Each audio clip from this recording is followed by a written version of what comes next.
All right, another week around the trash fire. Your host Mathias, along with the boy John. And can you believe it, John? It's the 100th episode. I know. Oh, is it really? Oh, what an awesome 100th episode. I didn't even know that. I was excited to talk about what we talked about today.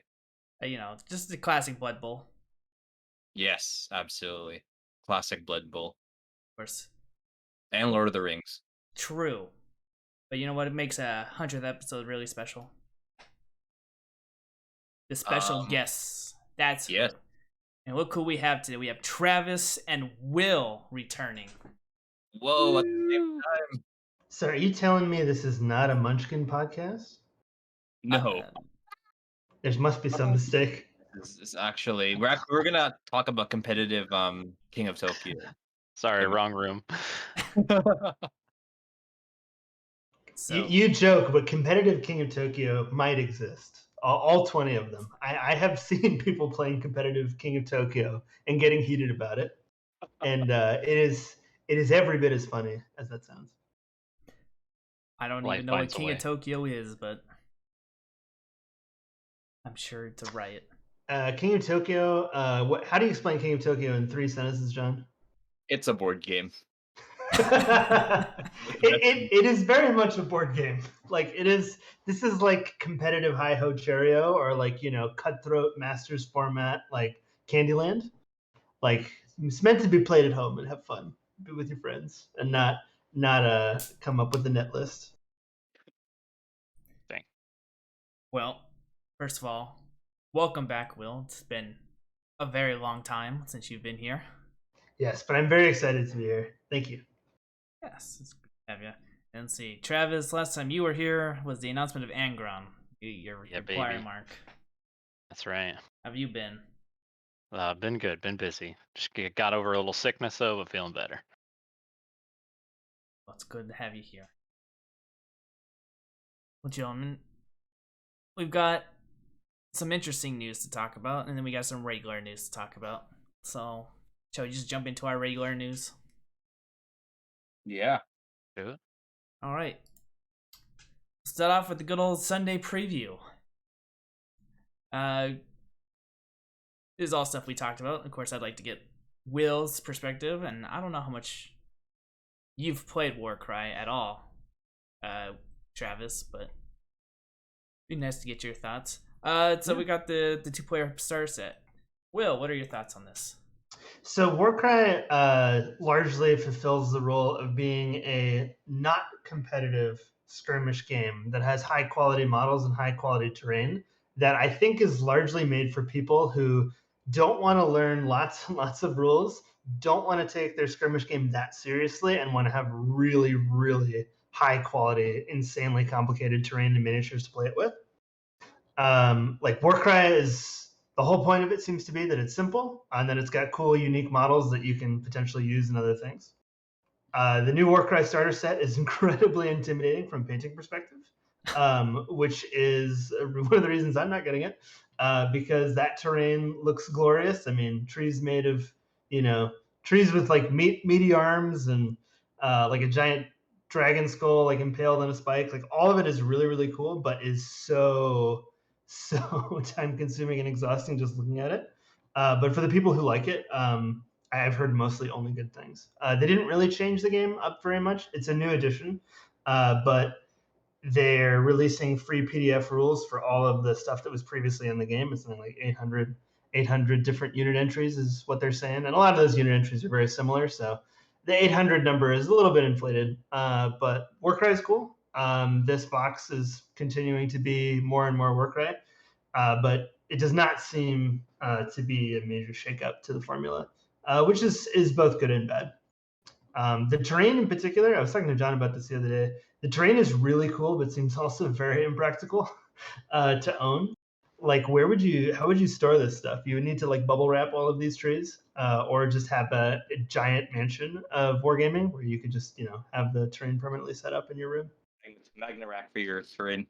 Yeah, you would need to sort of do some magnetizing on this. All the stuff in there is really cool. The Horns of Hashut warband is a totally crazy, out of left field thing of like If you guys know Warhammer, Chaos Dwarves exist, and they worship Hashut, which is like a bull-headed, not quite Chaos God. Like it's unclear what he is. Like he's not Khorne necessarily, but he like might be. He could be a bloodthirster. Who knows? He could also just be some random creature out there. But these are human worshippers of an evil dwarven god. It's kind of cool. So you got to give GW credit for going outside of the box for this thing. Well, there you go. It would have been cool to have the Chaos Dwarves, though. That'll happen, I'm pretty sure. I'm really confident that they have not forgotten about Chaos Dwarves because there's money to be made and there's models to make. So why not? Yes, Pretty much everything in Age of Sigmar is like, why not? Like, oh yeah, we could. This is a thing that exists in our IP that we can make a full faction out of. I mean, John, you were saying the other day that like it's hard to use the term squatted anymore because squats exist. they're coming back, and they're not just coming back. Like they're coming back HD remaster, reimagining with like better lore and better models than ever. Chaos Dwarves is totally gonna happen. It's just a matter of when. Yeah, I look forward to that. So you're not gonna pick this box up just because it's intimidating to paint?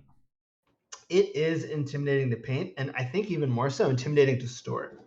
I do not, unfortunately, have all of the square footage in my dwelling, in my cavern, that I would like to put up all of my terrain at once. Like, it's and this stuff like is very spindly and fiddly and looks amazing in pictures. But also, if like a stiff breeze goes into your house and destroys all of it, I would be so sad. So I am passing on this box for now. But I do think the Horns of Hashut Warman is incredibly cool. I can definitely see myself getting them when they come out on their own. I see myself for more of the Rotmire. They are really cool too. I like the idea of Nurgle worshippers who don't know what Nurgle is.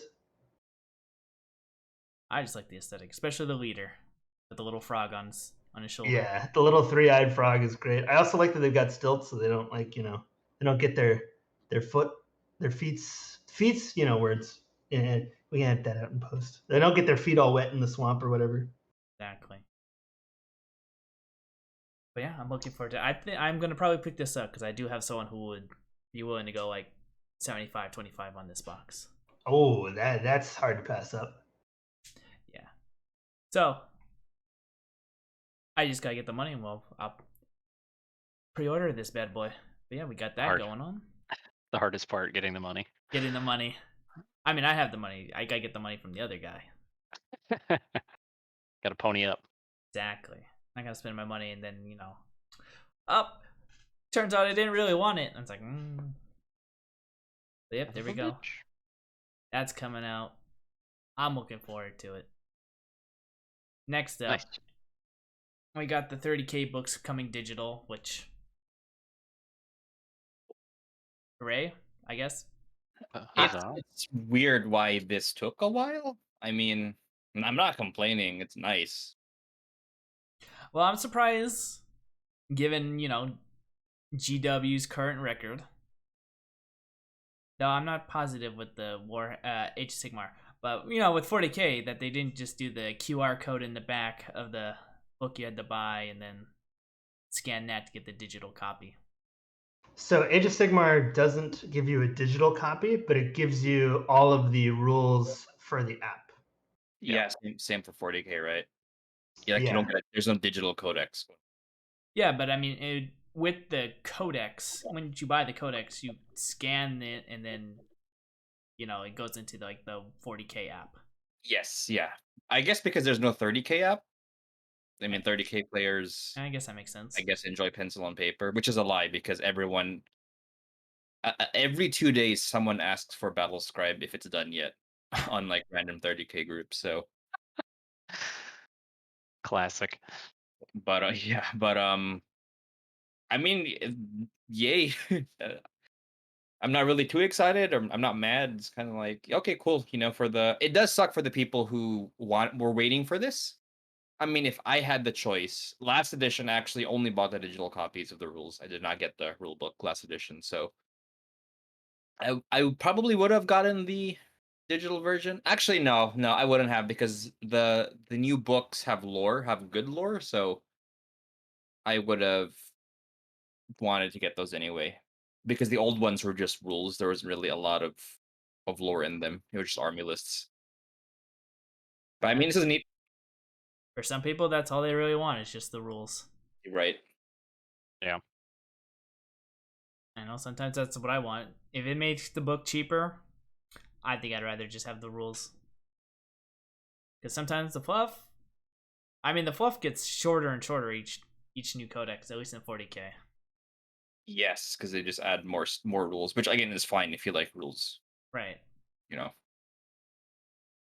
Here we go. We got that coming. Forge World, the Black Templar, or not Black Templar, sorry, Dark Angels. Whoa. I saw the black helmets. I'm like, Black Templar, of course. I mean, honestly, minus the guys with the Dark Angel symbol on their forehead, you could probably get away with Black Templars. Yeah. I absolutely love the way they painted the unhelmeted version of this upgrade pack. The head in the upper right, which is the unpainted one, looks like King Aragorn if he's just stayed up for like 24 hours, like signing documents. He's like so kingly with his little mustache, but he just looks so tired and done with this. He's exhausted. Which, to be fair, Dark Angels, that's a pretty good vibe. I do like, speaking of the unhelmeted head, I do like how it looks.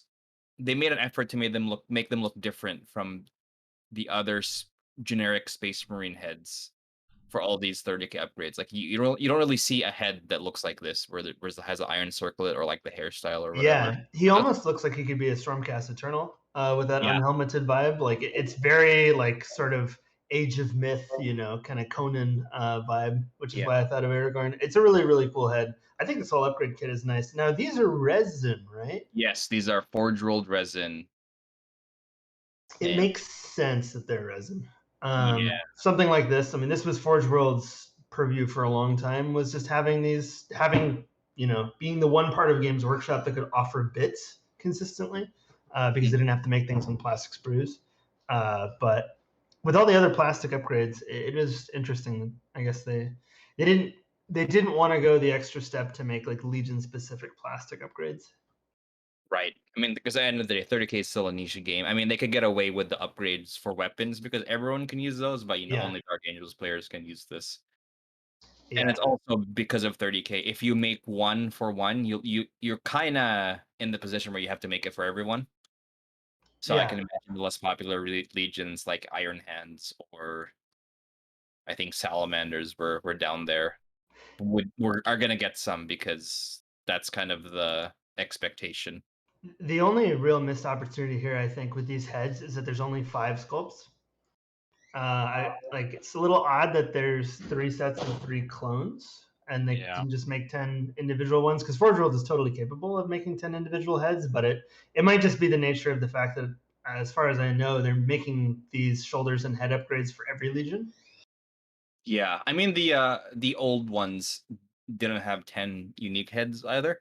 Mm-hmm. I think they're just keeping that trend. Unfortunately, I'd prefer if they were unique, but that's okay. Only so much you can do with a helmet. If it's not like a special character or anything like that. Right. Can't get too fancy. Yeah. And maybe if it's like a veteran squad, maybe. Well, that's the interesting part, because this is because Travis Ray can't get too fancy because these are just for generic tactical Marines, which is actually the criticism I have of the Imperial Fist one, is they all have Templar swag on them, and it's like, Templars are elite. Not everyone's gonna have that logo on their armor. So no. Wild. Yeah. You got the shoulder pads as well. These look a lot less samey than the Imperial Fist ones, though. The Imperial Fist ones look like they're like almost identical because they all have the laurel wreath on their head. These are a little better than that. Yeah. I do think there's room in their design catalog to like make things that are not identical in the same way. Like you could, even with these 3 heads here, you could swap, the one with the studs on the brow and nothing on his head. Like you could give him a slightly different faceplate. Like there is a way to make 10 unique heads, but I think it's much better to have these 5 sculpts than to have nothing. So that's just me being a nitpicker of a game I don't even collect. And man, it's always good to offer criticism. That's the GW fan way. Of Oh course, yes. of course. And us not being happy with everything they do propels them to make more things, and they attempt to make everybody happy, and then nobody's happy, and then they keep making more models. So it really works out for everyone. It's the winning strategy. It's why GW is still in business. For many other reasons too. All that hate buying. Oh yeah, it's absolutely a thing. All that hate buying, yes. I worked at a Games Workshop store for some years, and there was quite a few people who would come through the door on a regular basis who were incredibly mad about absolutely everything, and would vent their frustrations by making more purchases and buying more armies. So it's is it healthy? I can't say, but does it mean that more models get made in the end? Yes, definitely. That's what we want. More stuff to talk about. More stuff to consume. More supply, baby. There you go. So moving on from that, we got the Dark Angel character, Marduk. Who the heck is this guy, John? Not in the novel, unfortunately. I mean, he's cool. At least he's unique. His lore is interesting. That sword apparently it's so Warhammer. So that sword looks like that because every time the Dreadwing destroy a world, that sword they melt the world down and then they add a piece of the world to the sword so it gets longer. Yeah, dude, that's That- amazing. That's great. Yeah. That's some awesome like model plus storytelling kind of thing. And the fact is, the model's cool even if you don't know that. Right. I love the way this guy is painted. He's very late '90s Dark Angel artwork to me. Like he's sort of like Angels of Death, but having the the modern sculpt fidelity. Super cool model, even if he's an original character. Definitely something I would pick up if I played this Legion in 30K. It is weird though that he was out at the Weekender and then hasn't been on sale since now. So I don't know. That's a weird practice to me when they do stuff like that. Kabanda was like that. He was on sale for a while before, or he was on sale at a Weekender, and it was a while till he was available in general. Is he resin? Oh yeah, he's Of course resin. he is. He's That forgeable. that could be why they could have decided to print more based on initial sales, because like if they had made 1,000 of him and they sold 200 of them, then they probably would have put him on sale earlier. But they may have determined that like, oh, well, this Cabana thing was popular, so let's churn out this many more of them. It might be actually related to the nature of the way these models are made. That would be my guess. Well, either way, it's a cool looking model. I like it. Even if he's not lore. Is that the right word to say, John? Well, it's more like I don't like it when they keep making characters in 30K when they could just make a character or give a character from the books a model when there's a treasure trove of characters. Right. This guy is not Corswain, right? Yeah. Yes, at least Corswain is getting rules. Or sorry, at least Corswain has rules and is getting a model. Yeah. But Red Loss is the Dreadwing equivalent, and Nothing. why not give him rule? Yeah. It's how some people felt about the Imperial Fist character, who's a Primaris. There was a new Primaris Imperial Fist character who came up for 40K like 2 years ago. Or Paradon? Good on Yes, that guy. He's not Lysander. Yeah. And that was a point of contention of like, because the good part of that is like making a new character means that they could update Lysander if they want to, or like they could make a Revelos model if they want to, but it's not this guy, so it puts him a little bit in the line of fire of the furious nerds of just like, this is not the guy from the Dark Angel book that I read 8 years ago, written by Gav Thorpe. Like, how could they do this? But still so cool. I agree. But moving on from the cool model, we can talk about the mundane stuff down here. More shoulder pads. Yeah, that's neat. Yeah. Always a good thing. More chess pieces. Okay, very interesting stuff. Moving on to the next thing. And then we got the Warhammer Plus, which is just So, all we got is the lore master of Gur. I think is how you say that. Yeah, Realm of Beasts. Yeah. Yep. It's the major focus of the Age of Sigmar storyline, such as it is right now. And the reason I say that with some trepidation is, I think Age of Sigmar's third edition has suffered a little bit from pandemic delay. A lot of ink was spilled about how there was going to be this big storyline, kind of like there was in the second edition of Age of Sigmar, and a lot of stuff has not come to fruition. The whole Age of Sigmar storyline is supposed to be about the Realm of Beasts, about Gur right now, and there haven't been many updates, even though it's going to be, I think it's been more than a year now since Dominion came out.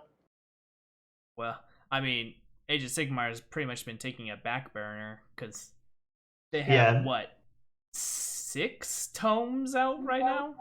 Yeah, very much the way 40K was when, although oddly, 40K got a new edition and then didn't seem to get all that much right away. Yeah. And then Age of Sigmar's kind of, playing second fiddle this year, which is okay. You got to have 2 fiddles, otherwise it's just one crazy guy with a violin. So they'll get back to Age of Sigmar when they feel like it. Well, I mean, 40K is slowing down now. I mean, we got 2, 3 more 4. I guess we got 4 more books. But who knows Well, when World Eaters and Votan will actually come out. I mean, you can make the argument, and it's not a good argument, so you shouldn't make it, but 30K is like 40K adjacent, even though it doesn't affect 9th edition in any way. Like the summer was largely dedicated to building up 30K and sort of re-releasing it. Mm-hmm. So it's funny because to me it felt like, 40K is getting all the attention now, but 30K is not 40K. But it is okay. These things come and go, and the models eventually get released, and then everybody's happy. Like we know Angron's on his way, and he's probably going to bring some friends, and that'll be great. We can only hope that he brings new models with him and not, Can you imagine if he didn't? That would be amazing. All of the blurry images of the new Khorne Berserkers, and these are conversions we make to trick you, just to trick you. The riots in the streets. Angry bunny hats and What chainsaws. is Angron and the Codex come out, and then they reveal all these models, and it's like 6 months before they get released or something. You can only buy Angron, and he comes in a box with old Berserkers. Yeah, they send you one of his 3 sprues every 3 months. It's like I can't wait to get all of my Angron sprues. Jesus, that's a nightmare. But then you get to look at them and you get to know how good it's going to be. It doesn't make me quite so stir crazy. I think for whatever reason I'm weird that way. Like if I know something is coming, I'm just like, okay, I gotta wait for it, but it sucks. But at least I know it exists. But it does not mean that it's any fun waiting for something awesome that you want to start, particularly if it's like a new army and you don't want to work on an existing project while you're waiting for World Eaters HD to come out. It's a tough life. Yep. That's how I felt with the Avatar. When I saw that Avatar at LVO, I was like, I can't wait to buy this model and paint it up. Too bad I had to wait. But at least when I finally got it, it was nice. It's true. It's one of those short-term annoyances, but long-term, it's okay. Anyway, though, I figured we'd talk about something boring next and just quickly get over it. It's Aeronautica. I don't know if any of you have ever played Aeronautica. I think John loves Aeronautica, isn't that right? I did a bit. I own some, and this is a neat expansion. I might get this just because it's Horus Heresy. I mean, I don't know. It's 30K, right? So I could see myself picking this up just because it's 30K and events might have an Aeronautica component. So who knows? But yeah, it's always interesting because it's an expansion book that it goes over all the has nothing legions. to do. Yeah, it's just the legions, right? I'm not sure how compatible it's going to be with. Well, maybe it is compatible. It's the same game with the other factions, but yeah, this is definitely out of left field. I'm happy. This is cool, and yeah, it's neat. John, are you a slave to 30K? Or are you just gonna buy anything that's 30K? I mean, I own every 30K game, and there's only 2 of them. It's AT and 30K, so probably gonna buy everything 30K related. At least you're honest. Yes. Speaking of 30k, we got our Praetorian for good old blanking on the name here. Emperor's Children. Praetor. Praetor. What did I say? Praetorian. That's Rogal Dorn. Okay. We got our Praetor. Oh, So- he's gorgeous too. Does he live up? Does he please Fulgrim with how great he looks? Or is I he really mad? like him. I don't like the spear for the very specific reason that I hate resin spears. Yeah, Yeah, you know what I mean. they're the But fucking worst. for real, it's gonna bend. Like if this model comes with a bend spear, it's like, well, if it snaps, even worse. So, but besides that, the model's cool. It's very blingy, which is what Emperor's Children are. It's what they do best. They come out That, there with style. That unhelmeted head is a stuff of nightmares. Oh yeah, that is definitely not for me. If I ever play this army, I mean, it's very fluffy and it works, but it is not for me. That is my favorite part about the model. The unhelmeted head totally sells it. I mean, I just love it because like it completely fits the whole thing of like being this, picture perfect on the outside and being like twisted monsters on the inside. Yep. Which fits their flavor. But this is another example of why it's wise to include both options. Yep. Like in theory, you could. Well, maybe the leg plate wouldn't make it possible. Like there could be people who would want to do, Istvan 3 loyalist Emperor's Children. Technically, this model would work for them as well, if you don't use the Cacophony head. Yes. Well, I'm glad that you like the unhelmeted one, though, because I too like the unhelmeted one. And I Yeah. usually go for the helmets. But you know what? Yeah. The unhelmeted version looks a lot better than the helmeted one. It's- Yes. Yelling. Just the sheer contrast between this pristine, glorious armor and like the monster within is really, really good. It's also not generic, which is great. It's not some generic Space Marine dude. It's like if the World Leader one, when the World Leader one happens, the unhelmeted head has the butcher's nails or something. Like, okay, at least there's something. Yeah, one would hope that it would have that. So, yeah, it's fitting, just not for me. Not for you. It's only because of this spear, huh? It's absolutely the spear. Resin spears are a giant problem. I don't know if resin spears are good for anyone. It's even worse because he has because normally it's like, oh, I'll just replace the spear with another weapon. It's like, well, he has a glove. Kind of hard to slice that. And just glue an arm on. I have to cut it off the elbow, and yeah, more of a pain, but it's okay. Not playing Emperor's Children. There you go. Surprisingly, that was like the only 30. Well, I guess the Aeronautica was 30k news, but usually we'd be getting a lot more. Yeah, what was I gonna say? You said to slow down on Required the rage. No, Legion. required rage for me for not announcing more generic plastic kits. So, F you, Games Workshop. Where's my plastic? Where's my plastic 30k? There's John's plastic crack. In a Addicted. warehouse somewhere. Show me what's in the warehouse. Show me it's coming. Show me my Daredeo or Javelin. Oh, Breachers. there you Oh go. my gosh, breachers, plastic breachers. Please. Well, moving on from that, Warcry got free rules if you're Grand Alliance Order. Basically, just getting updated stats, getting your reactions, and different what do they call those abilities? I forgot what they called. I think it's called. So they got reactions, abilities. Reactions are the new thing. Reactions on anything, yes. Where you can spend half of your fighter's actions to do something during your opponent's turn, which is cool. That's like the biggest change to the game.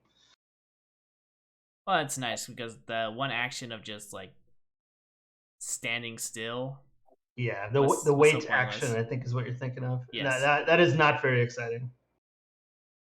Yeah, They also mentioned that every faction or Grand Alliance is getting a PDF this week. oh, they Yep. already got the PDF. For free. Yep.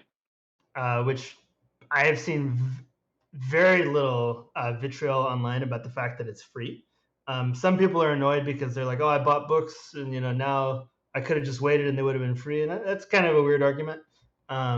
It's it's very nice for sort of a casual, friendly game like Warcry to just have, if you're not playing one of the specific Warcry warbands, like your PDF rules are there, you don't have much to complain about, and it makes it easier for Age of Sigmar and Warcry to go hand in hand as like a recruitment for both games. So Now, the rationale for free rules though isn't very, very charitable, but at least they gave it to us. Apparently, so the reason why we're getting free rules is they had a major because they announced when the pre-order was announced that all the factions will be available in a giant book, but rumor has it that the book was delayed and it was supposed to come out with the box set, right? Kind of like the indexes for 8th edition. yeah, And it didn't happen because of some shipping issues. So they're like, well, we don't want to have everyone, because it kills the momentum of your game if your core set comes out and then you can't use your old models. So they're just like, all right, we'll just release the rules for free, and the book will come later for us who like the hardback. And I think honestly, I hope this accident becomes a trend of have free rules and then have the book for the people who want it, because a lot of the people I know who really don't like, who prefer or say, I wish codexes were digital, I wish they would move away from that, get the codex despite there being, online quote unquote options for your rules, right? People, they still get the codex. And there's value in some people like books. Not me, but for my rules, but some people like it. I mean, I like the free rules. I Yeah, download I this think- stuff even if I don't play the armies. I download it. I think for whatever the reason is, like if they don't want to kneecap the release by having the book that they had meant to ship not come out, it is still very nice for the consumer to just be able to have free rules, whatever the reason being. Though I do have to question what Will said earlier, that people bought books are angry that they're buying old books for a new season of this game. It's kind of weird. Yeah, well, I think it's just the idea that like an edition came and made a lot of their old stuff invalid because now all of these, at one point, these compendiums were for sale for the first edition of Warcry. I think that's just the nature of doing a Games Workshop war game. Is that Games Workshop does charge money for rules. Most of the companies don't. Games Workshop still does. So I think it's until we see even more of a change and internally of how they market their products and stuff and where their revenue comes from. I think we're still going to see some portion of rules costing money from GW. I think that's just how it is until something changes. To the dawn of time.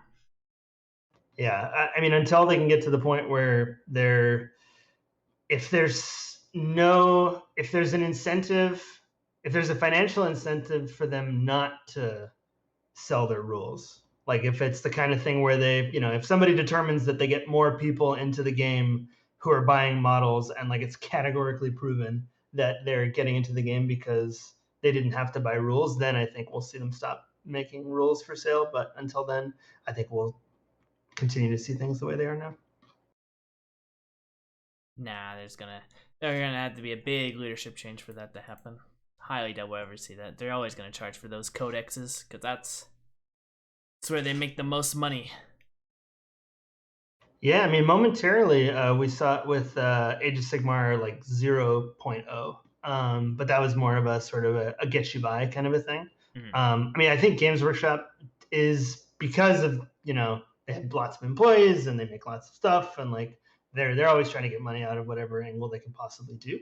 But if they get enough market research that suggests that people are actively avoiding their games because they have to pay for rules, then I think they might make that change. But until they're financially incentivized to do that, and like until that can sort of be proven by them, and only Games Workshop knows those numbers, the community of course doesn't, then maybe they would change it. So it could happen in our lifetime, but it's not happening anytime soon. Exactly. We got 3 points with chapter approved, so it's possible. Mm-hmm. True. I mean, Warhammer is freer rules wise now than it's ever been, but it's still not $0, of course. But there's more. There were not any free PDFs of any kind during the era of Warhammer Fantasy, and certainly not 7th edition 40k. So No. Oh, they were a different company back then. that's very true. But yeah, there we go. We got that. And then going on to the next specialist game, Kill Team. We got the Kroot. I kind of regret putting this story out here, but it's got its own rules here. Basically, doing Tau things, making have some kind of ability called Pekra, where they can make sure you don't have I'm thinking of the other one, Mark for the Hunt, where they can ignore your light cover. It's Tau. I don't think Tau will do that well, but other than that, we got more rules for this Tau Kill Team. I don't think anyone's really excited for the Kroot other than the models. I mean, it is amazing that I think this is the first female Kroot they've ever shown, and she looks exactly like a male Kroot. It's so great. How people look like males, except for I guess because Farsight has the hair, but or not Farsight, excuse me, Shadow Sun has the hair. Because Tau females have a different forehead, right? But I mean, this Kroot female to me looks exactly like a male Kroot, which is very funny, and also sort of makes sense. But more rules for Kill Team. I don't know. Will, are you excited for Kill Team at all? Have you played Kill Team? I have played Kill Team. I'm actually going to play Kill Team with some buddies next week. Kill Team I like from a modeling perspective. Like I have a Death Korps of Krieg Kill Team, and my buddy has like a giant set of the painted orc village that they made for Kill Team's release last year. I'm like, that's cool. The models are fun. I think it's a little too much to remember for my taste. Like for a beer and pretzels game, I would much rather play something like Warcry. But I can appreciate that like Kill Team, by being totally its own thing, is probably more competitive, quote unquote. But it's not my favorite skirmish game, certainly. But you know, I'll play it if people like to play it, just because from a visual perspective, you know, there's something to a giant 3D plastic Games Workshop scenery board that's fully painted that's enjoyable. I agree with that. But I think the game is a little overwrought, personally. Yeah, in terms of if I had to choose between Warcry and Kill Team, I'd definitely choose Warcry. Yeah. Just a lot more fun and a bit faster. Also has more models, straight up. That's definitely true. It has way more models. I mean, the trade-off is that Warcry is very simple. I mean, in the way people used to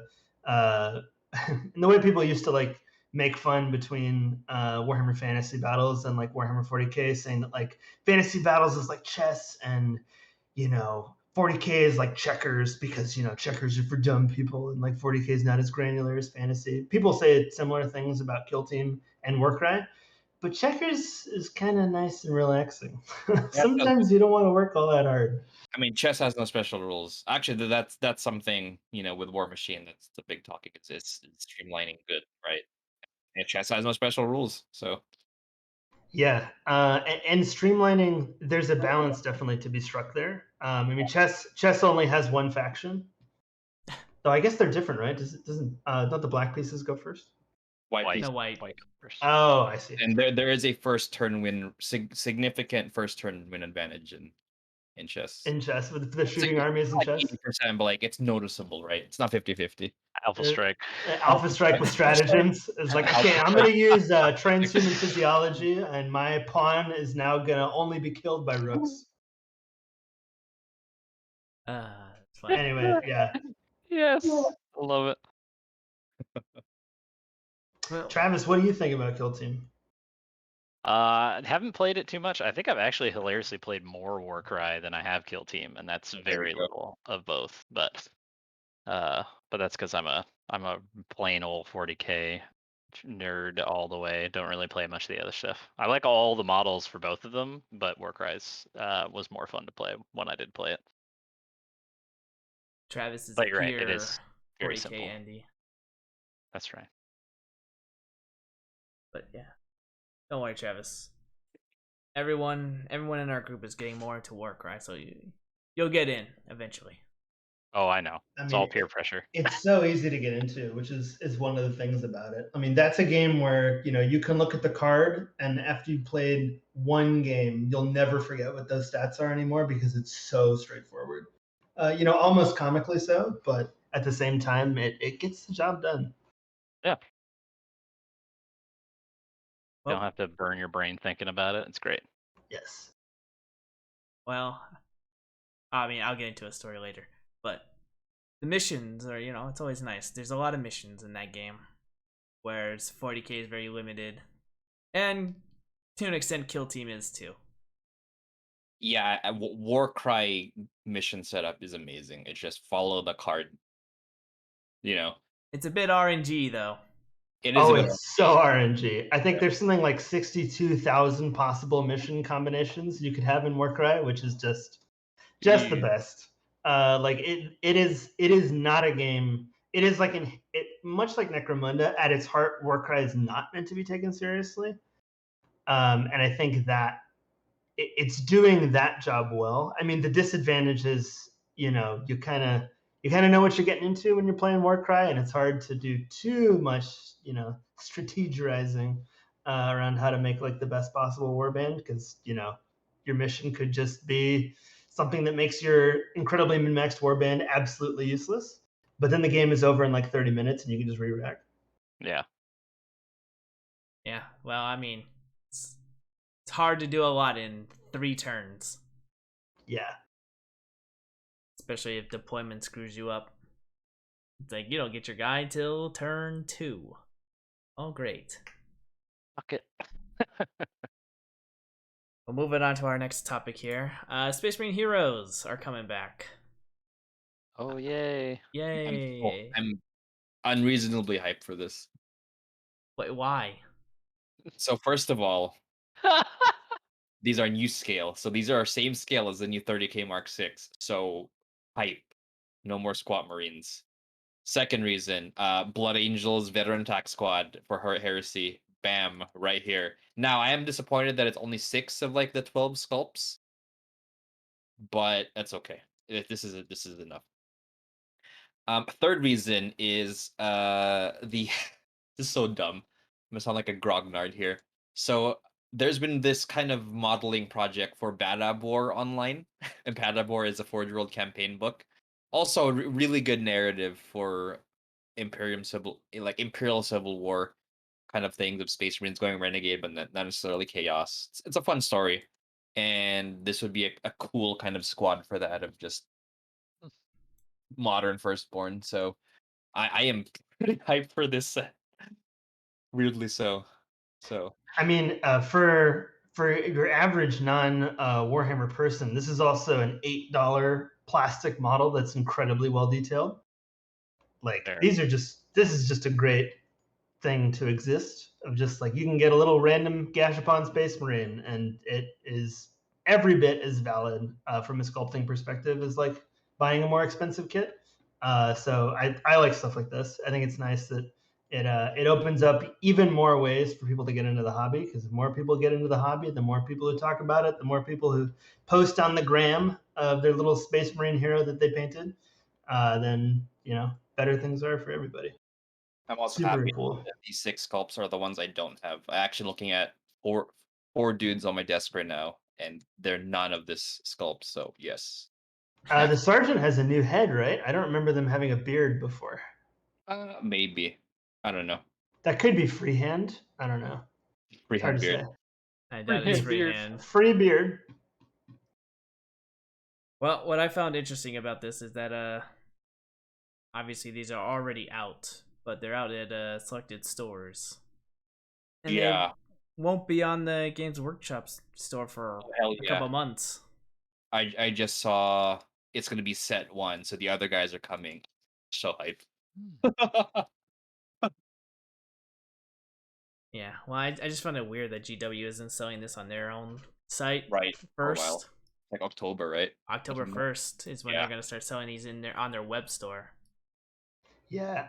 Also, in a lot of places, the Games Workshop web store wasn't able to sell these blind box Marines because in some states, at least in North America, in some states it was considered gambling.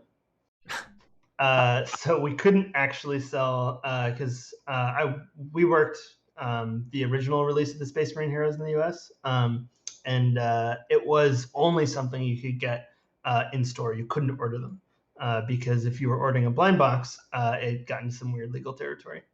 But I also just think that these things are probably more meant to be found in non-Games Workshop stores, which is why they're making sure that independent retailers get them first. Yeah. And I think too, if you buy them online, you can only buy them as a guarantee. Like you're guaranteed all sculpts. That makes sense. Yeah, you couldn't do the blind box online for the reason you mentioned. See if they're in Barnes and Noble now. Next to the Magic cards at Target. Oh yeah. Oh, GW would love to be next to the Magic cards at Target. And GW would like to be in the My Little Pony Magic card section, like anything to be in Target. Games Workshop is all about that. People knowing what Warhammer is. Oh yeah. Hence why there's approximately 300 Warhammer 40,000 video games. Yep. And, 98% of them are all trash. But then if 2% of them are good, victory is ours. Cast a wide net, baby. Oh yeah, Games Workshop loves throwing out the nets. Like very wide. If Games Workshop is going salmon fishing, they're going to throw out a net. They're going to rig the lake with dynamite. They're going to, hire spearfishers. Like we're doing anything it takes for people to know what a Space Marine is. No fish left unturned, bro. No, the fish will all have little like Legion insignias on them. Perfect. There you go. We got these guys coming back. So Moving on to New Model Monday here. And we got some squat berserkers. Oh. I mean, is that a right way to say these things?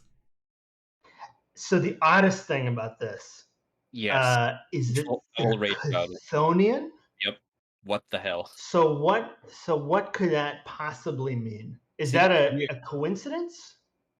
Wait, maybe not. Is it an accident? Because what am I missing? Wait, what's up, Travis?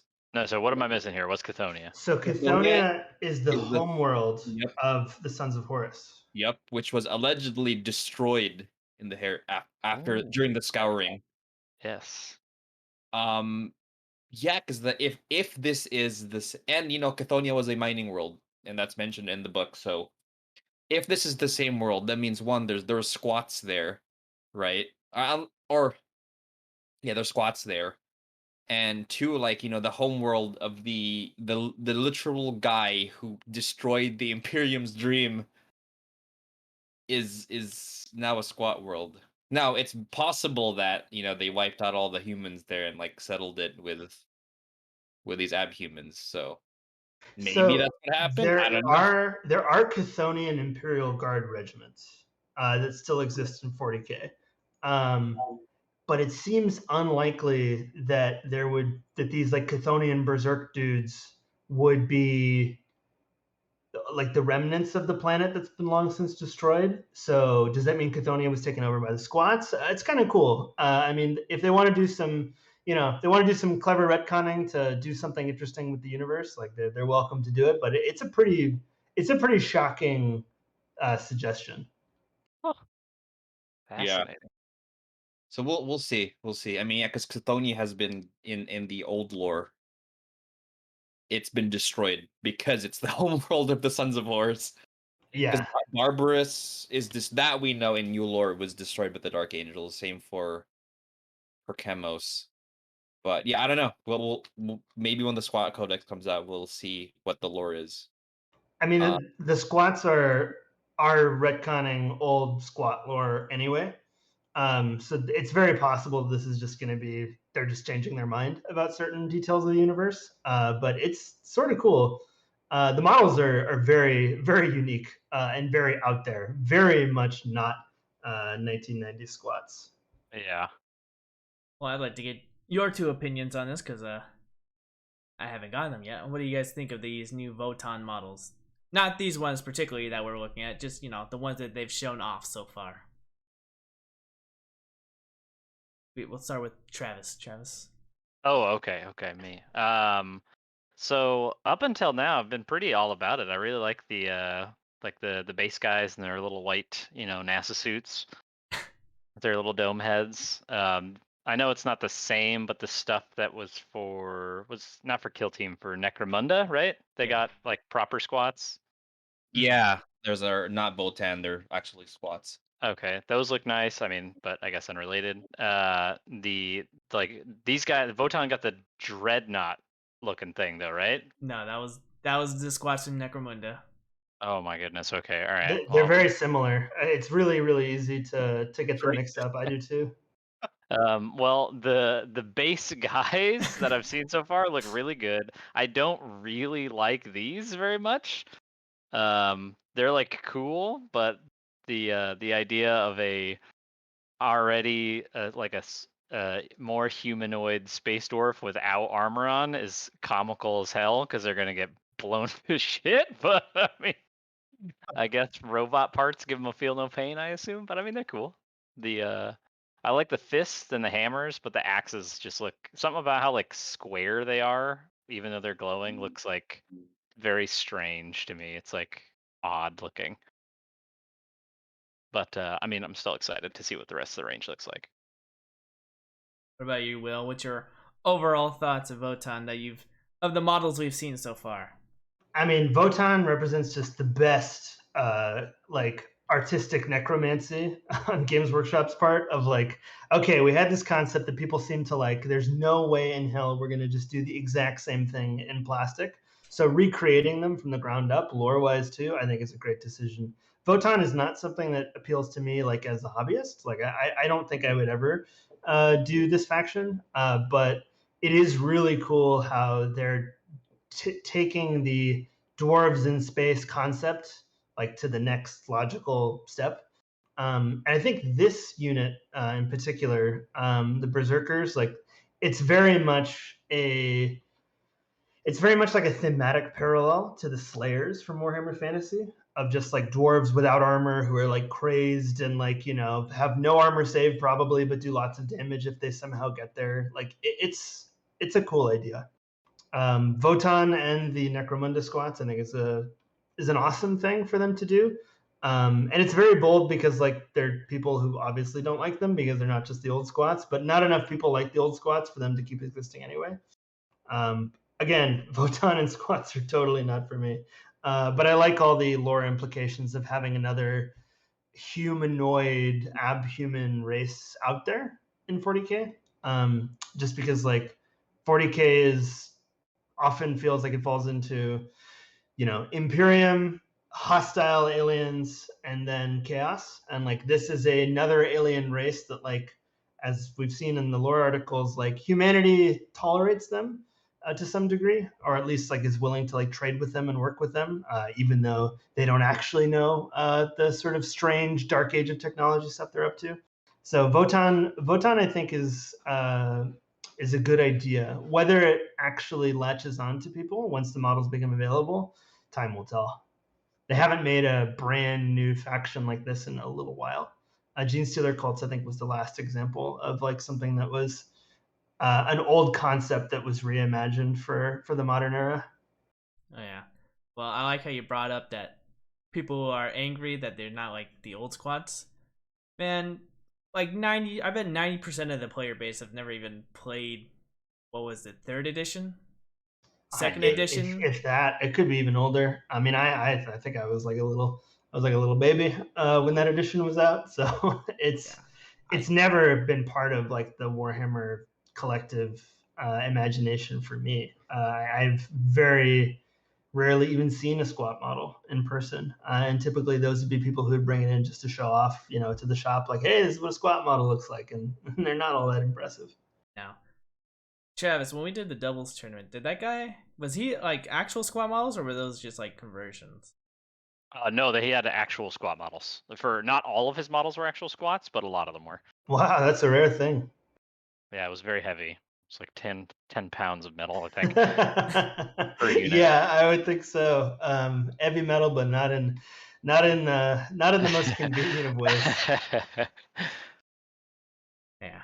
Well, it's good to get you guys' thoughts on this. I mean, anything for me anyway. Anything that makes like the 40K universe larger, I think Yeah. is of interest. Yeah. I don't see the downside to this, but again, it's always a coin flip when they make a new faction as to whether people will actually, put up the dollars and put in the painting hours to make it happen. Big agree. Well, we got one more news story for Warhammer. And it'll probably go by really fast because I don't think we're all into this game. But GW is dedicating an hour and a half show to Lord of the Rings on Sunday. Sunday. Interestingly, not related to the new Amazon series. They have And- said, like, But nothing. interesting that they mentioned it. Yeah. I mean, it's gonna be a marketing thing. Like, hey, we should just capitalize on this to sell these miniatures. That's 100% what it is, I bet. It's a tie-in, just not a tie-in with the show. It's so rare they do that. It's been a debated point about this too for Middle Earth Strategy Battle fans, like as to whether this post is suggesting that they may have had some sort of agreement to be able to do things. Because I'm pretty sure Games Workshop only has the license to do stuff from the Peter Jackson movies. Yes. So they wouldn't be able to do any of the things from the new TV show, and whether that new TV show is successful or not successful, or whether it has cool designs or things that Games Workshop would even be able to potentially make models from. But it's just so rare that Games Workshop mentions properties that are not properties that they have the rights to or that they own in some way. So I thought that was so interesting. Well, they're saying it's a big reveal for the Two Towers. So, I don't know. Maybe we're Like- going to be getting some Two Tower terrain coming our way. Yeah. Well, so like I've never played the Lord of the Rings game ever. Like, what is there left to make, I guess? If it's That's all the big 'cause- question. Yeah, that's the big question. Is I think at this point, every character in the movie that could wield a weapon is a model. Yes, including You know? characters who didn't have names that they've given names to. So Jay Clare, who's the head of Strategy Battle Game, was basically he was a intense fan of the game, and then Games Workshop later hired him, and then he's been in charge of a lot of the design decisions from a gameplay perspective and what new stuff they create. I mean, all the Easterling and Haradrim stuff they've done recently, all of that is nothing of any of those guys are in the movies, really. Like they're just making stuff whole cloth. I think they're probably just going to keep doing that. They're probably just going to keep making new things that look like they could have existed in the Peter Jackson movies, and they could exist in Middle Earth. And I think that's just probably what they'll do. I mean, it's a really small fan base now, but seems to be a pretty loyal fan base because a lot of people who are big Middle Earth people in general seem to be ride or die for Middle Earth, and to hell with all else. So whatever they announce, I'm sure people will buy. Well, my prediction: old models being revamped. That's what I think is gonna happen. Because a lot of the, especially the old Lord of the Rings models, they're so ugly. So I'm thinking revamps are gonna be coming. They could definitely do that. I mean, if they revamp the Uruk-hai Warriors kit, GW made a post on Warhammer Plus actually that was saying that for the time in 2001, the Uruk-hai Warrior kit is the only kit to ever outsell all Space Marine kits the year that it was released. Which is totally mind-boggling. So maybe they'll remake some more Uruk-hai stuff because people seem to like that. Well, Whatever, maybe. if it makes people happy, let's go. No, for real. Yeah, if people buy it, it'll make it. Yeah, right. Yeah, well, I definitely won't be staying up for this, though. I will be excited to see what happens. Because I am just surprised that they're gonna dedicate an hour and a half show to just Lord of the Rings. It's got to be something big if they're doing something like this. And that it's unattached to anything else. Yeah. Which is, this has got to be a first. It's usually wrapped up with some other Warhammer Day preview, but they might also be trying to make. Maybe they've discovered that people are tuning out for the Lord of the Rings sections of the Warhammer Day preview kind of thing, so they're going to try doing something dedicated and see if it gets better reception. Maybe we'll have to find out. Before we close out, Travis, John, you want to have any predictions on this? Lord of the Rings. New plastic ring rates. That's it. Just the no named characters, just the generic. Plastic. A like 1.5 foot tall Sauron Dark Tower, Return to Dark Tower with animatronics and lighting, and it spits out smoke. That's my bet. Low key though, like a Barad or like terrain kit would not be impossible at this point. That'd be kind of cool. You Like, never know. Or just Hellman's Tower in plastic. Will the Sauron have a kung fu grip, or no? Yes, he will. Animatronic grip. That's what I want. All right. You have to feed him every day or he dies. Look at him like knocking down those stacked red solo cups. Like, wow, Sauron is awesome. Chow. Collect them all. Who's gonna stop the Dark Lord? Who's gonna stop the Dark Lord and bust out the Aragorn with the karate chop action? No, Frodo with karate chop. That's what you want. Oh, that's the best. I love when Frodo karate chops Sauron. That was my favorite part. The GI Fellowship. All right, well, that's it for the Warhammer news. It's quite a lot to go through. Yeah. John, do you want to dive into the other news, or do you want to say that for next time? Well, we could dive into it right now. All right, let's dive into it right now. All right. So big news from the grave has come. Yes. So Warmachine is getting a new edition. So Warmachine, for listeners who don't know, is a miniatures game, still currently miniatures game, that probably the closest to competing with Games Workshop in terms of painting miniatures. A miniature hobby where you would build, paint, and play. Because the other game was X-Wing, but that game you don't build or paint, you just play. But Warmachine was the closest, and a lot of it was, the game is really good. Played it for a while. Will played it for a while. Matt, you played it. I did. And yeah, and it kind of, when Games Workshop was at the time when everyone hated Games Workshop, this game was doing really well, and in part because people don't like Games Workshop, they were looking for an alternative, and there were very few other games in the market that could match the scale that Warhammer offered in terms of a war game.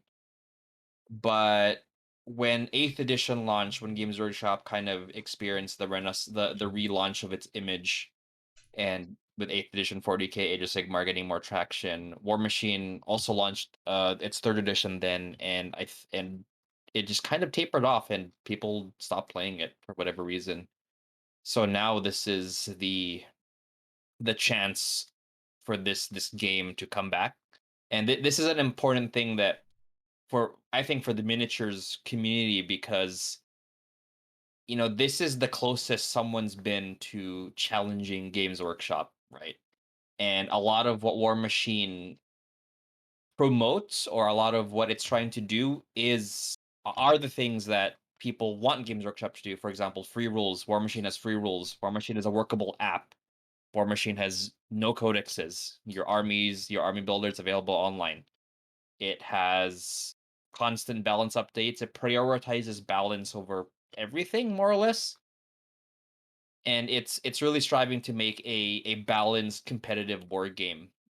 But it's still falling short, because at the end of the day, like, no one really plays this game, right? It tapered off. It was doing really well for a while because of those reasons, because it was a very balanced game with free rules, and Games Workshop wasn't doing well at the time.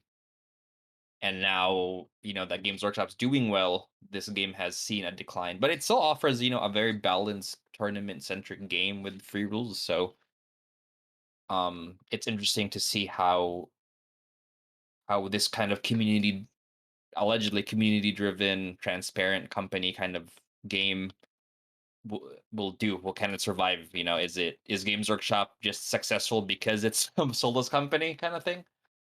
Because this a lot of people see Privateer Press as the opposite of, like, this is a company built for the community, driven by the community, and doesn't put profit over everything, allegedly, right, compared to Warhammer. So yeah, new Well, edition time.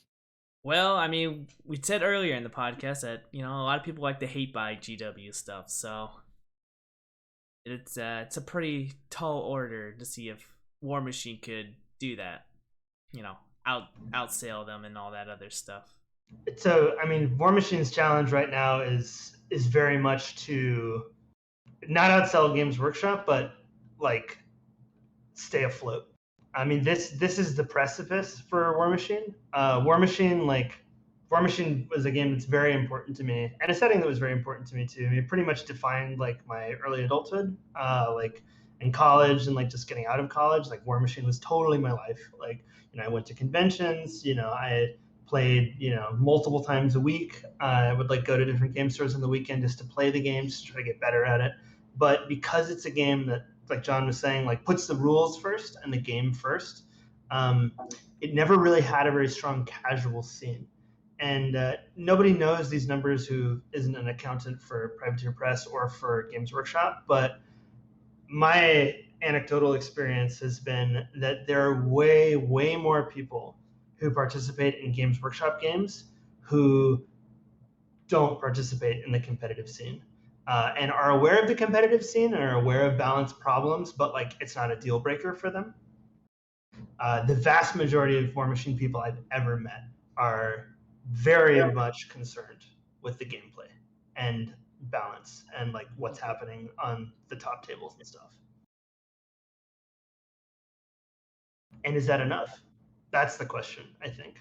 And Privateer Press, as John was also saying, like they're known for being very transparent and like being sort of having a community feel. This post that's explaining why they're making a new edition of the game, they go through and bullet points explain why they've done certain things. So like one of the big things is they're not going to be making metal models anymore. Now all their models are going to be 3D sculpted and they're going to be 3D printed as well. So they've completely divested from their old traditional model making styles, and they're making 3D printed models, which of course would be cheaper for them to do. They don't have plastic molds anymore. They're not making much stuff in resin, but one would think that these 3D printed sculpts would be more affordable for the consumer, and that doesn't appear to be the case. But they don't mention why that's not the case in the post, so it's very strange. Time is going to tell if this is Warmachine's last chance to do anything of note and for people to take note of their game and participate in the way that they did in like the mid 2010s, before Games Workshop sort of awoke from its long slumber. Or this could be the beginning of Warmachine being totally relevant, and being something that people actually like and showing up in game stores and feeling like it's another viable option for wargaming. Because I mean, my thing has been like, it always felt like there weren't options beyond playing Warhammer if you wanted to wargame, because you just couldn't find opponents. You couldn't find people to play with. Like now we have things like Star Wars Legion. That one comes to mind. X-Wing, I guess if you consider X-Wing to be a wargame, I don't know. Do you consider X-Wing to be a wargame, John? I mean, people, just for the fact that people, for a time, game stores would have tons of people playing X-Wing at several days during the week. So in a sense, yeah, like it is kind of like that. But that's a good point, is that, with Warmachine, before it was the only alternative to Warhammer. Now you got Legion, now you got Marvel Crisis Protocol, you got all these other skirmish games. You got different kinds of Warhammer, because before it was realistically just 40k or fantasy and Lord of the Rings. But now you got Warcry, you got Kill Team, you got Underworlds.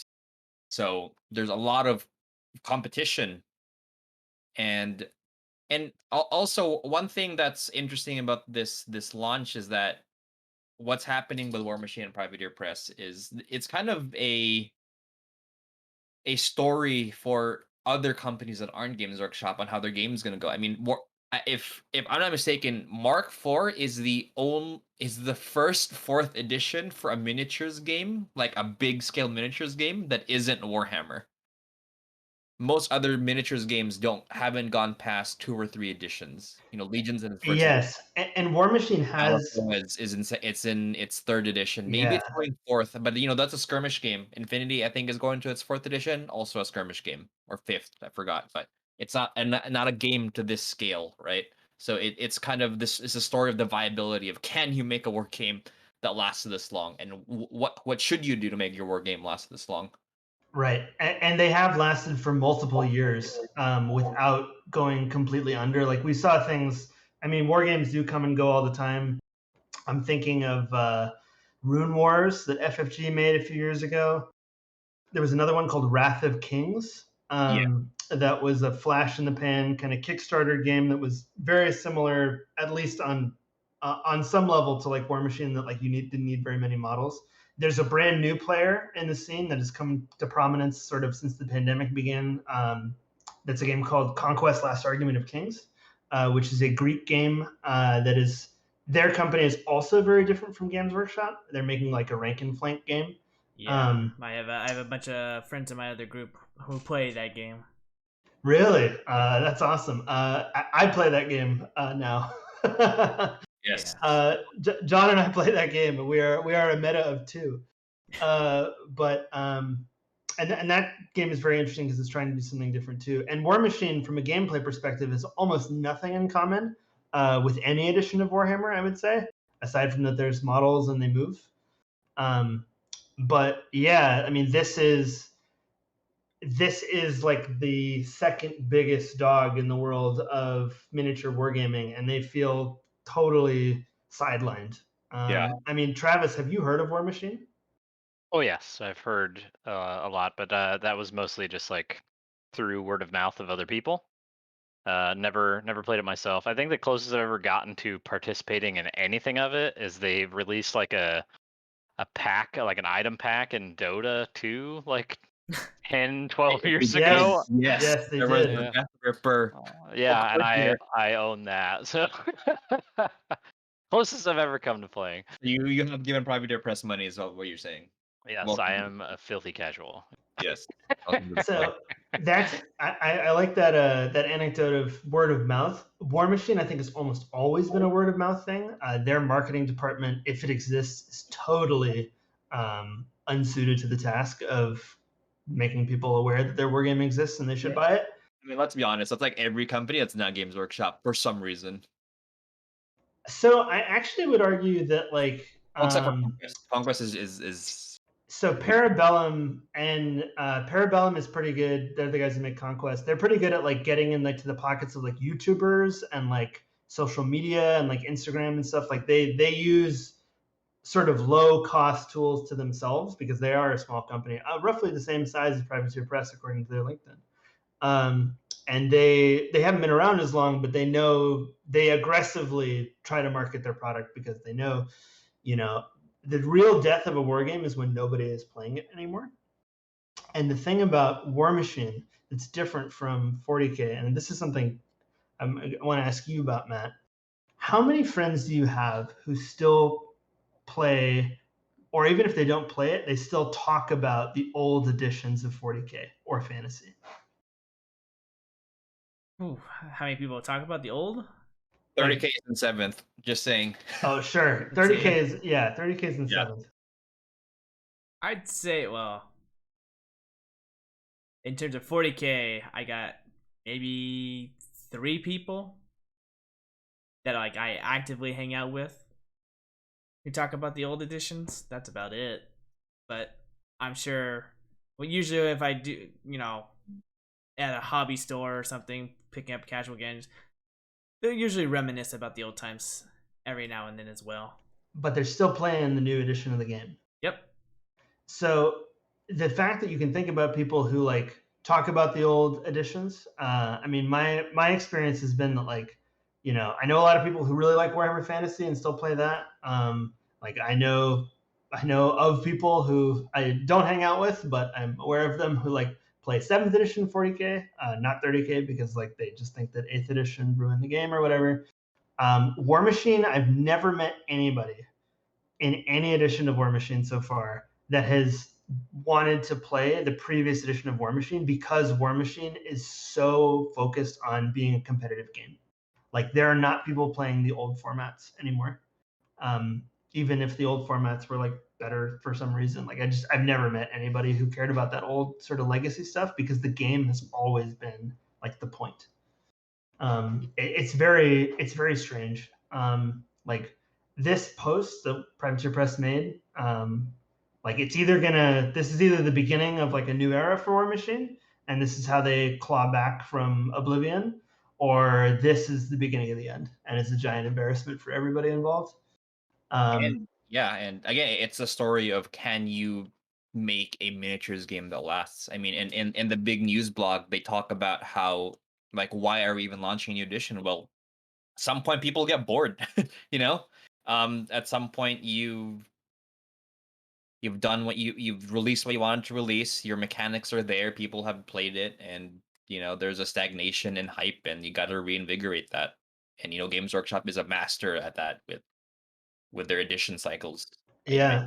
10th is scheduled next year, according to the math. Who knows if that's going to happen because of the COVID, the impact of COVID on shipping and all that. But yeah. And like, speaking of hype, like, it's very easy to make fun of Games Workshop's live streams where they basically just reveal a bunch of things and then say unilaterally that all of the releases are the best thing ever and this is the greatest thing that's ever happened and you absolutely must be excited about it. But that works. That people do that. They get excited, they go buy the new hype thing, because at a certain level, why would they not have the confidence in their product not to blather about how it's the greatest thing ever? Like, that's sort of what they have to do, it seems. It seems like that's the only way. And because Privateer Press has no other way to market their game, like, they had a very disastrously bad Kickstarted video game that I pledged way, way too much money to back in 2015. That didn't work, but like, there's a lot of people who know what Warhammer is because they played Space Marine on the Xbox, so they played any number of the Dawn of War games, or maybe they played Free Blade on their telephone. Like, and now, look at, we talked about today, these little Blood Angel Space Marine hero things are going to be in like Barnes and Nobles and in, Gundam shops and stuff. Privateer Press has really never done that. So now is their moment, and it could be great, or it could be the end of what was once the thing that looked like it could take Warhammer's throne. So I'm gonna go through some of the big, I guess, key points for this new edition thing, and one of them is this kind of legacy format that Warmachine is doing, and I do want to hear what you have to say with this, Travis and Matt, because so essentially what's happening is PP is relaunching the game, right? And all of they have said that every single model right now, so Warmachine right now has like over 1,000 datasheet equivalents across, oh my gosh, like 20 something armies. Yeah, it's a lot of factions. Yeah. Yeah. And I don't mean like, and it's not even like 20 armies like how Blood Angels and Dark Angels are different armies. No, I mean like Space Marines and Sisters, that kind of differences in armies, and there's a lot of them. So they're all giving those rules. However, they have this format called, so there's the legacy and what's called the prime format. So prime format is a format where they're only essentially has a ban list, and the TLDR is it's going to be all new models and some old models. So not every old model is going to be in this prime format, but they're all going to be in the legacy format. So now the question is it going to be supported? And PP has been very, it's up to community. Like they just say like, the community will decide what's going to be the primary kind of game mode or whatever, or event format. So I mean, what do you guys think about models just getting legend-ish, getting legend on this scale. You know, like what if 10th comes and then like half the game is legends?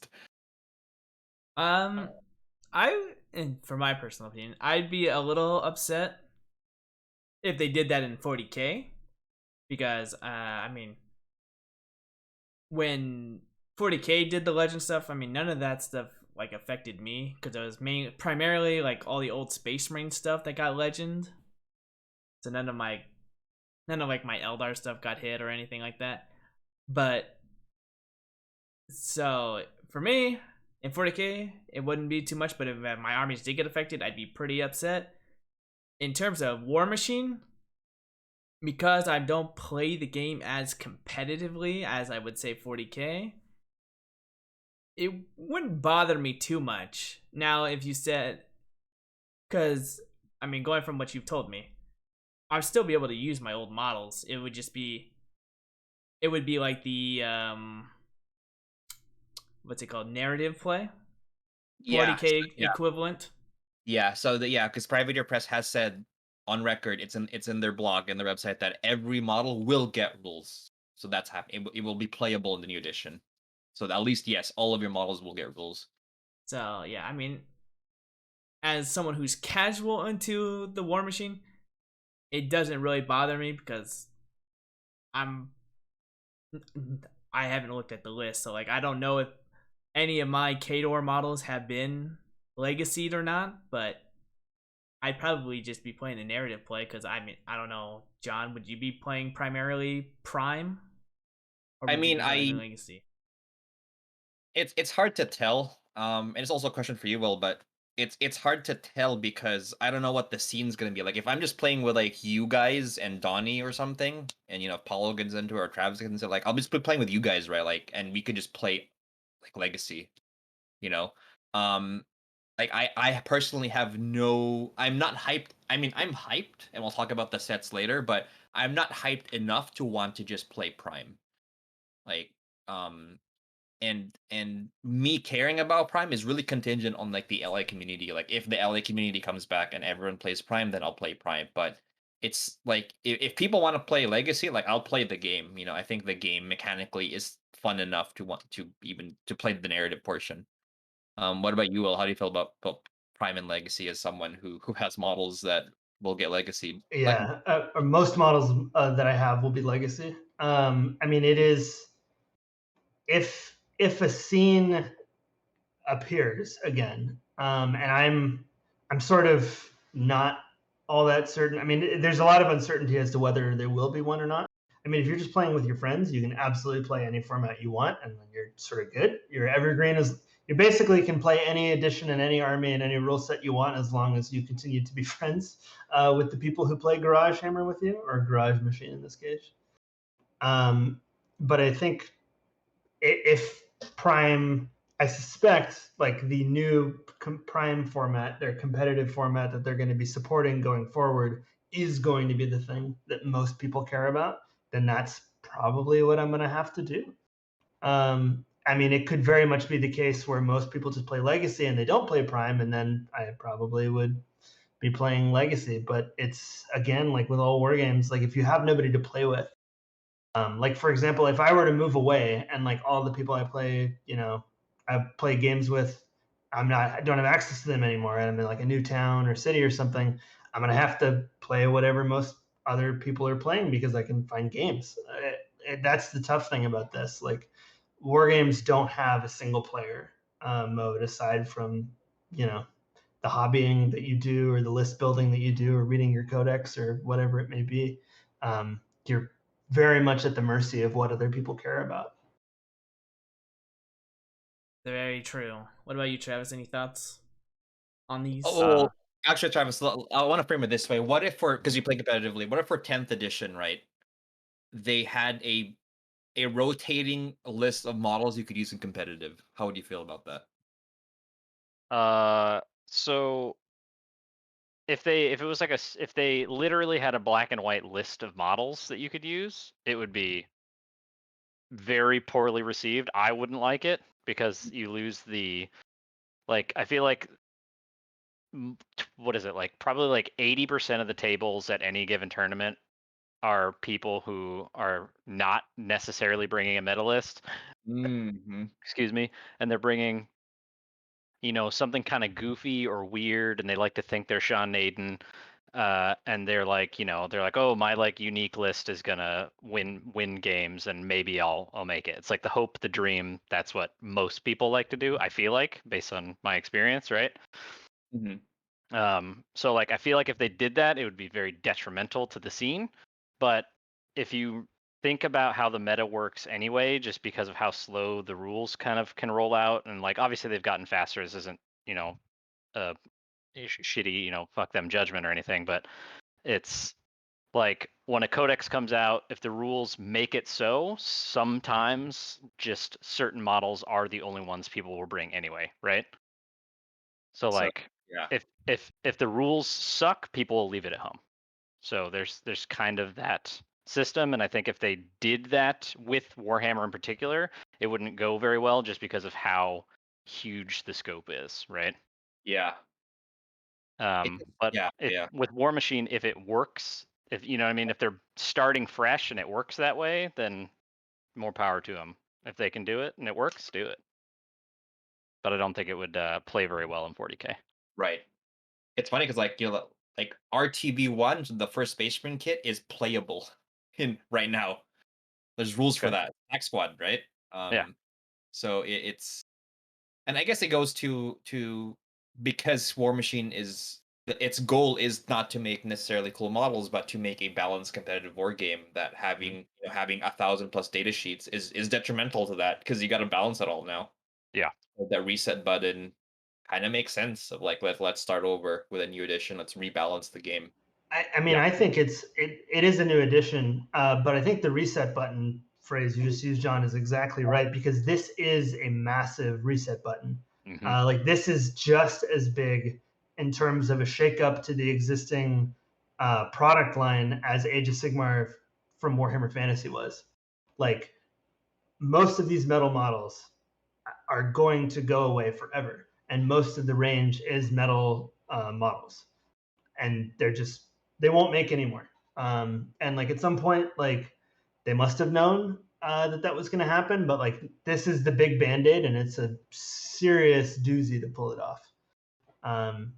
Like a lot of people are annoyed. Some people are very excited about it. Like I think the thing that just has to change is that people have to talk about Warmachine, and that is only going to happen if the game is good and if new people can get into it, and it can be fun and worth the time commitment. Because I mean, war games are a big commitment in time, at the very least. Even if you got all of your models for free, you still have to build them at the bare minimum if you're going to play the game. And that's a pretty big ask compared to many other ways you could spend your time that are far more that ask less of you, I guess I would say. But yeah, it is a fascinatingly weird moment in miniatures history because this really is gonna depend on what happens when these models and this rule set end up in the hands of players. Yeah. And if people like it enough to try to get their friends into the game, and if those people can be recruited who otherwise could not have been recruited before. So the kind of next big point I want to talk about is the minis and the launch in terms of rule of what of the crap you could buy, right? So the game will launch with 3 factions. So Signar, Orgoth, which is a new faction, and Khador. But when the game launches, well, actually the beta rules are out right now. So if you want to play Mark IV right now, you can. But the launch sets will be Signar and Orgoth, and then a month later, so that's gonna be in October, and in November, Khador is gonna come out. But interestingly, there are no 2-player sets or anything. Privateer Press is releasing just straight up army boxes, so it's essentially It's a $200 box with a 1,000-point army. It's 50 points in Warmachine, but the 40k equivalent would be it's a 1,000-point army, maybe 1,250. And it's ready to go. Everything's there. It's like Will mentioned earlier, it's going to be all 3D printed. So they're going to be using this new production method. I think this is the first time a company of this scale, with a game of this scale, is doing 3D printing as its main mode of production. For So sure. yeah, that's going to be interesting. And something really cool actually that I like is so in Warmachine, Warjacks and War Beasts, they kind of have a chassis in the sense of, like for Khador, Matt, you would know this, the Juggernaut, right? It has an axe and a fist. Mhm. And there's the Destroyer, which is essentially a Juggernaut, but it has an axe and a gun. And then there's a Berserker, which looks similar but has double axes. So there's 3 units, but it's essentially built from a similar chassis. And even War Beasts, like for Circle Ouroboros, you have Warp Wolves, which are these giant werewolves. And, there's one with 2 claws, and there's one with a sword and a claw. So because of that, they're going to have not pre-drilled arms for these Warjacks and War Beasts, and not only that, pre-drilled for magnets, and not only are they pre-drilled for magnets, they're putting magnets in the box. Yeah, So I 30 think that's super magnets. cool. What's up? 30 magnets. Yeah, 30 magnets for 2 models. This is in the starter set preview article. So that's just for 2 models, 30 magnets. But so in terms of a box, I think this is cool. $200 and you have an army is good to go, and it's a pretty sizable army. But there is no 2-player set. This is the lowest, the cheapest box that they're gonna launch with. It's quite pricey. Now, what do you guys think? It's a full army, but there's nothing below this. I think it's too big of a risk to be releasing this. When I say this, I mean like releasing just a 1-player box. I think you need to go with the 2-player box set, even if it's a small, 1 caster, 2 warjacks, and like a 1 footman unit kind of deal, like in the old what was it, second edition of And third edition had that as well. Yeah, the 2-player box. Because most people, not everyone, but most people, get into these kind of war games with a friend. And what better way than spending, I don't know, what would be a reasonable price?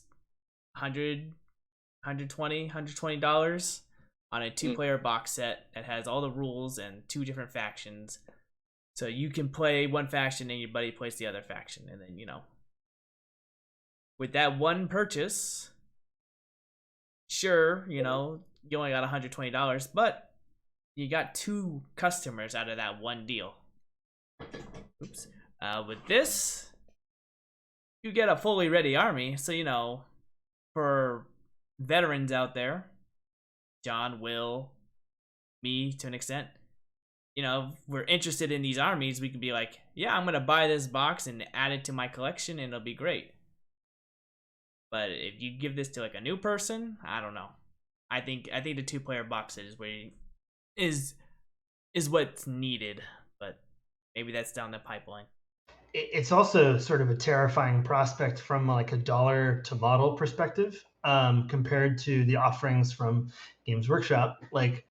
So the Orgoth starter set here has 22 models in it, which it's a very reductive thing to say. It just has 22 models, considering that 2 of those models, are very customizable and have a lot more pieces that you can mix and match, comparable more to like a Dreadnought or a Carnifex than just like a one push fit kind of model.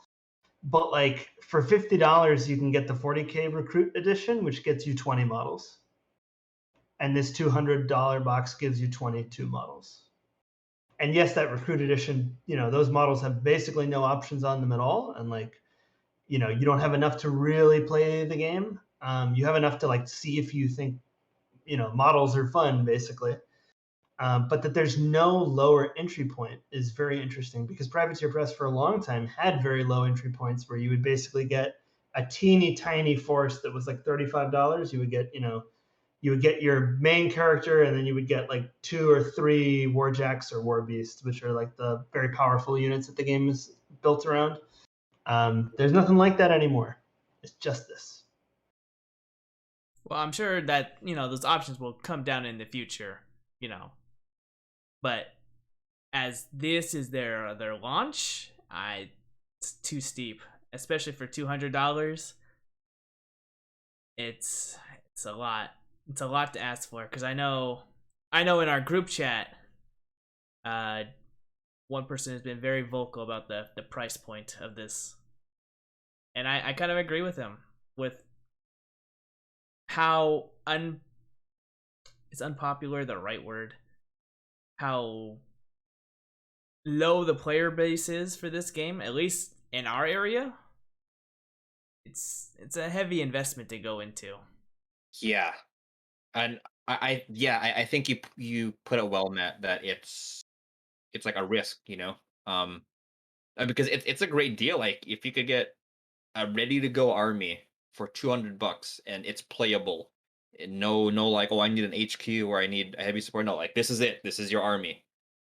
But you don't even know if, like, so that's good if you're committed. Like, for me and Will, who, we know we want to get into this. We know we're going in for in terms of a gameplay and perspective. This is great, but for the new person, like for Travis, right? Who's heard this, only bought a pack in Dota 2 like 10 years ago, like, or for Matt, who don't really play this game a lot, like, is that's a lot. To try it. Yeah. Like that, and we're established, so John and I are like, yeah, we know what this is. We understand the value of it, but that's because we know it. Like we've been there before, and I don't think Privateer Press is looking for us. I mean, they are. They want to sell to us too, but they, like, on paper, they need more people, and is this going to do that? Yeah, it's a hard sell. I think it's. I mean, like I already said, I think a 2-player box set would have been the better way to go. It's, if anything, they could have done like 2 different 2-player box sets. I know Warmachine and Hordes are now combined into one system. There's no more Warmahordes. It's just Warmachines. So I think they could have, done like 2-player box sets, and just start off with that. So then you have at least 2 options with 4 different armies.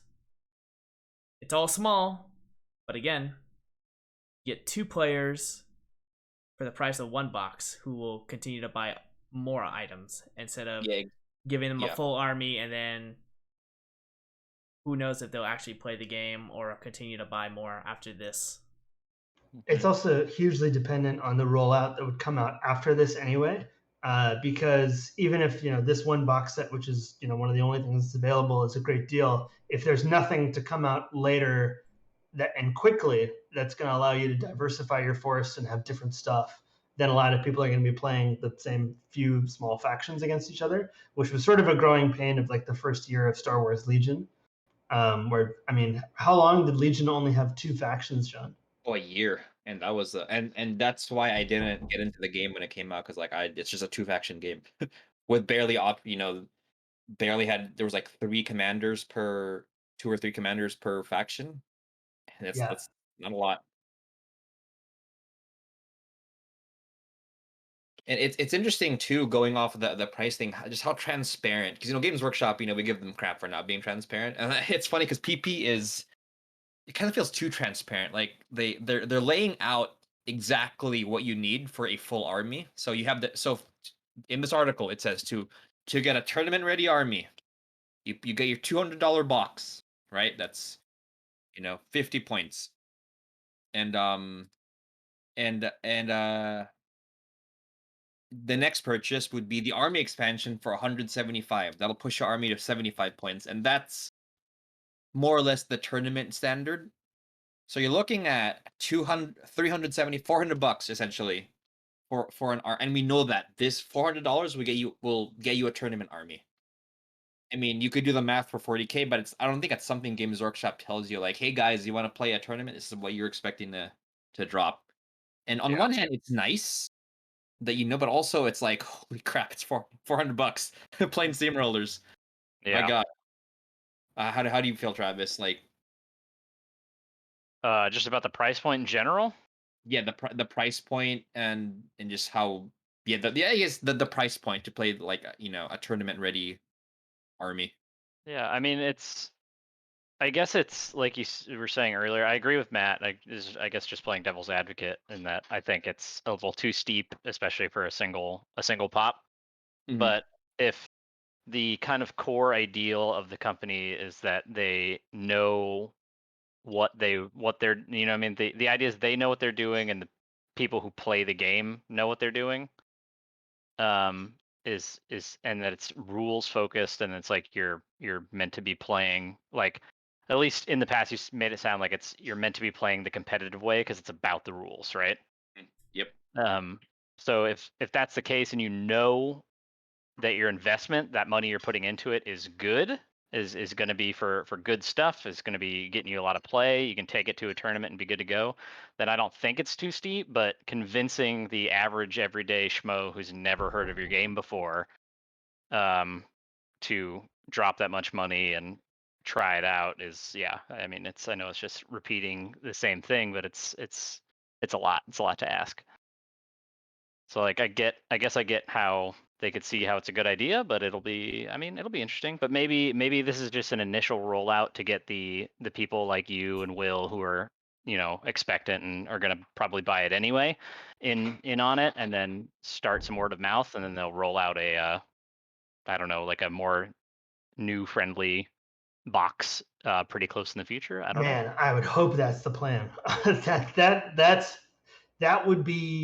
That makes more sense to me. What you just Yeah. said, Travis. I mean, maybe we'll see. We'll see if that happens. I have no idea. Hopefully. But yeah, that's what I got. That's my opinion. Travis is a privateer presser. He's a press ganger. I'm a PP expert, as John would say. There you go. The abbreviation is so funny. I know. It's like, John, please, we can't do this. Oh man, it's great. But I mean, I'm getting into it, right? Will, you said you're down, and Matt, you have models, so hopefully because PP did PP did say that everyone's getting rules, but they did say it's happening over the course of a year. So they said by December 2023, then everyone's gonna get rules.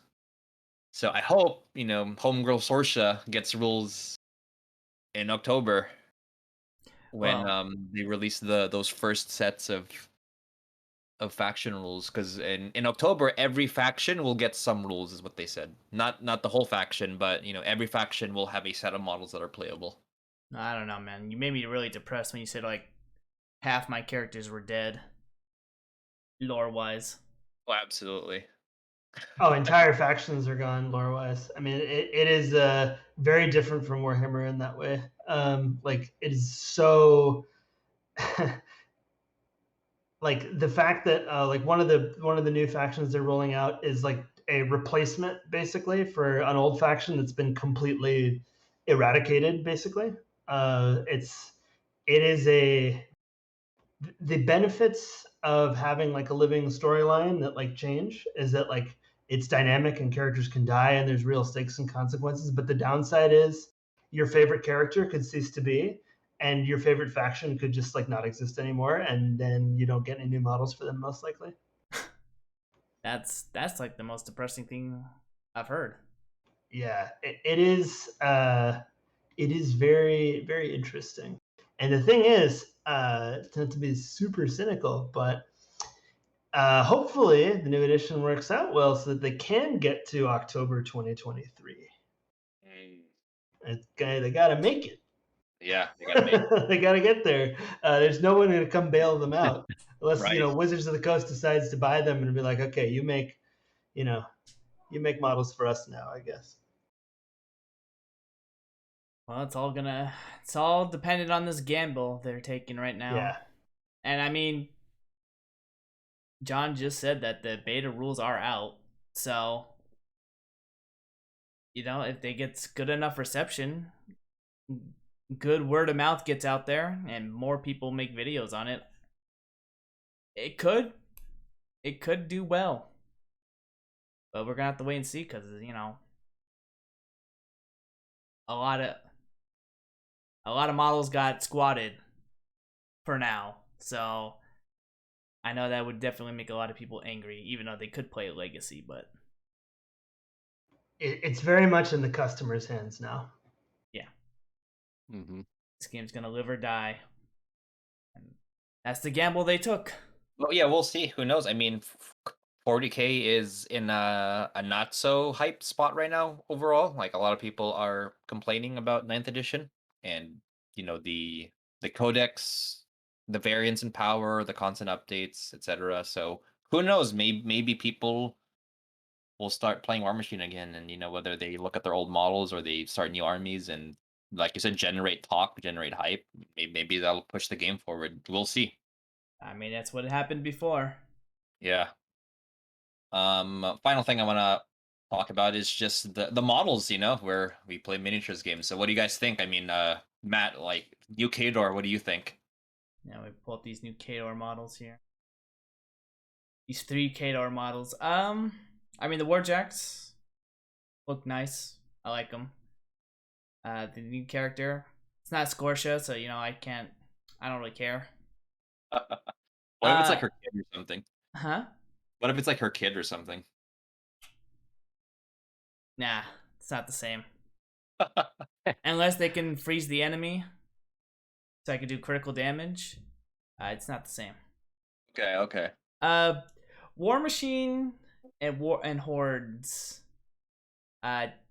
never had like the best looking models, in my opinion. Like, some of them were passable, but they had a lot of ugly models out there. So they were never my favorite, but these ones I would say just look okay. Maybe because these ones are just painted gray, or are just 3D printed gray right now. Yeah. And had some paint on them. Oh, I mean, I guess I do have these models that you posted in here that are painted, but yeah, right now they just kind of look okay. They're not GW level, and that GW level helps out a lot. What do you think about the Orgoth? Because I believe that's your faction for this new edition. Oh yeah, I mean, it's very exciting. They're very exciting to me just because they've been a thing in a background for a long time. Their models are serviceable. I am yet to be impressed by them just from a model perspective. So their release, very clearly, they hired an incredibly talented painter to paint them. Their whole roster is painted in this like insanely detailed non-metallic metal, like chrome with like reflective surfaces and stuff. And I think one of the reasons they chose to do that, not only just to make their models look nice, but the models are pretty light on details, particularly compared to something like Games Workshop, obviously. And the comparison is impossible to avoid in this case. I mean, Privateer Press even acknowledges Games Workshop, not naming them, but they acknowledge them in their announcement of the game, of the new edition. I do not know what these models will look like with an average paint job or like a non-studio professional paint job. So I'm a little hesitant to say that the models are awesome, even if the designs are fun, because this game has never had the best miniatures. It's never been true. I think conceptually, like, the concept art and stuff is cool, but the execution is not there in the way that Games Workshop, is, or even like Legion, like executing those Star Wars designs in miniature form. Done very well, I would say. But yeah, for Warmachine, it's definitely not there. Question for you, Travis. If you look at these minis, would you say these are sci-fi or more fantasy? Or like sliding scale, which direction is it pushing? So I'm looking at the painted ones you have posted. I don't know the faction, so I'm looking at these blue people here. Mhm. It's big. It's very fantasy to me. Okay. Like it looks steampunk, and steampunk to me leans more into fantasy than the sci-fi side most of the time. Yep. Um, because it's like, if it's like your machine runs on magic and coal power, then it's fantasy, right? At least Right. in my head, anyway. Like despite the fact that you have dual Gatling gun arms and stuff. It looks cool. The models are fun. It appeals to a entirely different taste for art style because it's very cartoony, right? It's like the difference between playing like Call of Duty or Fortnite, right? Like you're not playing like if the idea is you want to play for the gameplay, not necessarily the models in a Mhm. thing like this, I would assume, right? Right. Right. It's they look the concept is cool, not really my cup of tea in terms of the aesthetics of any of these. Well, I guess PP passed the test because these are intended to be steampunk fantasy. So there we go. Yeah. Um, I will say the Signar though, the blue guys, they definitely look more sci-fi than they did before. Okay. Because they're more like if you look at the blue warjack, I mean, definitely not like a space marine, but he's glowing. Yeah. It's the lines are kind of smooth on his armor. Yeah. The Khador warjack, the red guy, definitely looks more like that's if stereotypical steampunk more or less. Yeah. But because that's been a point of contention in the community is it's not a big point of contention, but people are observing that the a lot of the models are leaning towards a more sci-fi kind of theme. Not fully, but Yeah. moving in that direction, which makes sense because the lore is advancing. If you look at the blue guys, they're powered by electricity, and in last edition, before the time skip, that was kind of an experimental technology thing or experimental tech that only a few models had. Like there was like a special character warjack that ran on electricity, and he was special because he ran on electricity, and now it's like a common thing. So I actually think that's kind of cool in terms of progressing the story. Doesn't Get one. PP have a sci-fi version of Warmachine? They do, yeah, Warcaster. It's interesting because some of the factions so essentially how that game came into being was there was this big end times level event in Warmachine in the world, and this portal was open to another galaxy, and then some factions stepped into it and became factions in that other game. But the other game is set like thousands of years after that happened, so it's not like a copy paste. But there's some characters who are you know in that game that are Warmachine characters. And my favorite character, Lichord Asphyxius, he steps into the portal and is no longer in Warmachine. He's in that other game. He's not a model yet, but he is active in that other game. So, or the other game's lore. And how is that game doing? Is that still first edition? Yeah, so that game seems like a big. I'm not sure if that game's gonna get supported anymore because if I was PP, I would throw my weight into this because this is ride or die at this point. But I haven't seen anyone play that other. I haven't even seen those models in store for sale, and I've been to many game stores since that game was released. It's called Warcaster. I Yeah, mean, this is yeah. a very to jump in. This is a very limited point of reference, but like the Warcaster, which is the name of that science fiction game, its official subreddit has 900 people. That's Wow. it's not compared to Warhammer 40,000, which I believe has 450,000. Yeah. I mean, Grim Dank has like 200, like 50K or something. Yeah, that's for the Yeah. memes, And that's right? just memes. Yes, and obviously there are better, but like if you were to look up like Instagram handles and stuff, and I know I keep talking about social media in this, but like it is really important Oh yeah. for niche things like this to get noticed. Yeah, so R40K has 508,000, and Warcaster has 902 people. And Oof. Warmachine has 15,000. Very, Yeah, very Yeah. tiny. Yeah, well, I mean, that was just another game for them to branch out and try to grab the sci-fi audience with. But yeah, unfortunately, that was released during the time that GW had hired new management and was turning a new leaf and slowly gaining back everyone's trust. Right. So, then, completely skyrocketed across the board to where no one could touch them, really. But, they've fallen from grace, so it's time for other competitors to probably knock them out, but probably not too big. Maybe just stay close to them in second place. Yeah.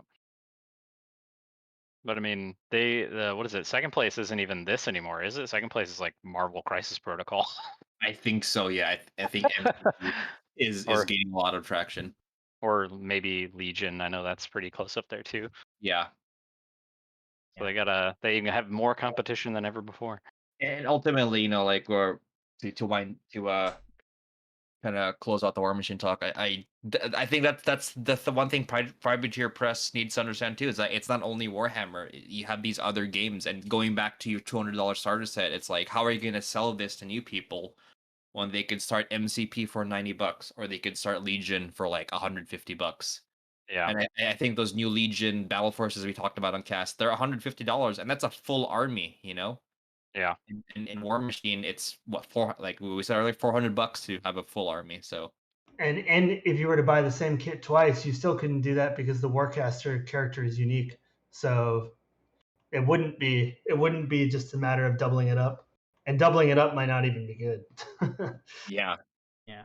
Well, Warmachine also has the problem with those two game systems because those are two named recognition properties, and yes, it's definitely gonna be a lot harder to surpass those kind of games. Yeah. I mean, Marvel and Star Wars, Nobody's ever heard of those, though. two biggest Yeah, things no one's out heard there. But yeah, they're just owned by a little company called Disney. They're not gonna go anywhere. yeah, it's gonna be just gonna be another fad. All right, final thoughts on Mark IV.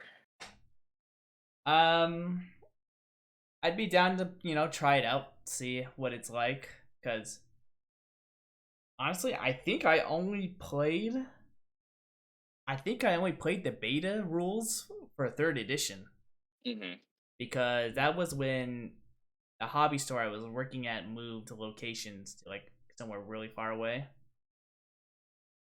and there was one group of people who brought in beta rules for everyone on Warmachine Day to try out, and I played like maybe 1-2 games of the beta rules, and then I never played 3rd edition properly, so I don't even know how that was. So technically all my experience is in 2nd edition, but I'd give it a shot. And TLDR, should have gone with a 2-player box set instead of a full army. Yeah. Will, final thoughts? I mean, I want it to succeed super bad. Warmachine is really important to me, and I would really the setting and the world is really important to me. So even if like the game weren't to work out, I would hope that somebody would get the rights to it, and that it could continue in some way. I mean, the fact of the matter is that like Privateer Press is owned by its creator, and they're not a publicly traded company, and like the person who made the setting is the person I think who makes ultimately all the major decisions about what the company does and what happens. I think I think maybe the person who created it running it is not always the best case scenario. I mean, Yeah. to make a controversial comparison to George Lucas and the Star Wars prequels, sometimes you need to step back or have other voices interject to get something that has a wider appeal. Even though not everything that's been made with Star Wars since since Lucas stepped down has been necessarily good. I think this is a pretty big growing pain for Warmachine, and I really want it to work. And if it doesn't, I hope things change within the company that allow them or allow Warmachine to exist in some way, even if like management is not able to make that happen. And I don't know. I want it to work. I'm definitely gonna do Mark IV, but fingers crossed at this point. Final thoughts, Travis, as a 40K outsider, no stakes in this. No skin in the game. I mean, it looks cool. I've only ever heard like mostly positive stuff about the game system. I mean, like overall, right? Or the like just the system in general. So I mean, if I roll up to the garage one night for game night and somebody's got enough minis to do a test game, I'm not gonna say no. I probably won't buy into it unless again it gets popular amongst the scene here and stuff. But even then, again, I'm a pretty like diehard only 40K stickler, but like that's just me, so I'm not a good gauge of these things. Oh, that's fair. Yeah. But demo garage night, definitely a possibility. Yeah, I'm be super down for that. I mean, yeah, like I'm with Will. I hope this game goes well because competition is always good, and it'll be sad to see like a very good game with a very fun and interesting setting go away. So I hope it does well. It doesn't need to beat Warhammer. If it's its own little niche that survives and gets support, it'll be good. Yeah. More options is a healthy thing. Yep. That's what builds, innovation. Yeah, exactly. We don't want, GW to be getting complacent. And then, if Warmachine does well, that'll make Star Wars Legion and what was it, Marvel Crisis Protocol and Warhammer, step up their game a little bit when if this makes a big enough splash. Yeah, setting precedents. Yeah. I mean, this game forgot to mention this, but this game this new edition is going to have a app launched that has an army builder and all the rules, everything, all the FAQs, the rule book for free. And they'll charge a subscription, but it's for like cloud storage or something and like tactics articles. Essentially, you get a White Dwarf equivalent by paying the monthly fee. But the app itself is free, which is again pretty awesome, right? Having a free army builder app supported by the company that works. Yeah. For free. So. That's the big thing, is the works part. Yeah. Let's hope we don't have to be, living in Oklahoma for it to only work there. Oh, 40K app. Yeah, it's a 40K app will always be my favorite meme. Yeah. It's a mess. All right then. Been going for quite a while here. Shall we just get into our hobbies and call it a day? Yeah. Start with you, Travis. How's the hobbying going for you? Oh, you guys are gonna love this one. I got a big exciting project I'm working on. I've been doing literally nothing. Yeah, so I was sick for a bit and then busy with some work stuff and some side project stuff. So I haven't had a chance to nurse the 40K baby in a bit. I'm also kind of like lacking big motivation because I'm kind of just waiting for world leaders to come out, and I don't really want to do anything until they. Yeah, we'll see. I might be an Abaddon coming in the near future, but other than that, no big aspirations. Custodies are taking a little break for a bit, yeah, that's me.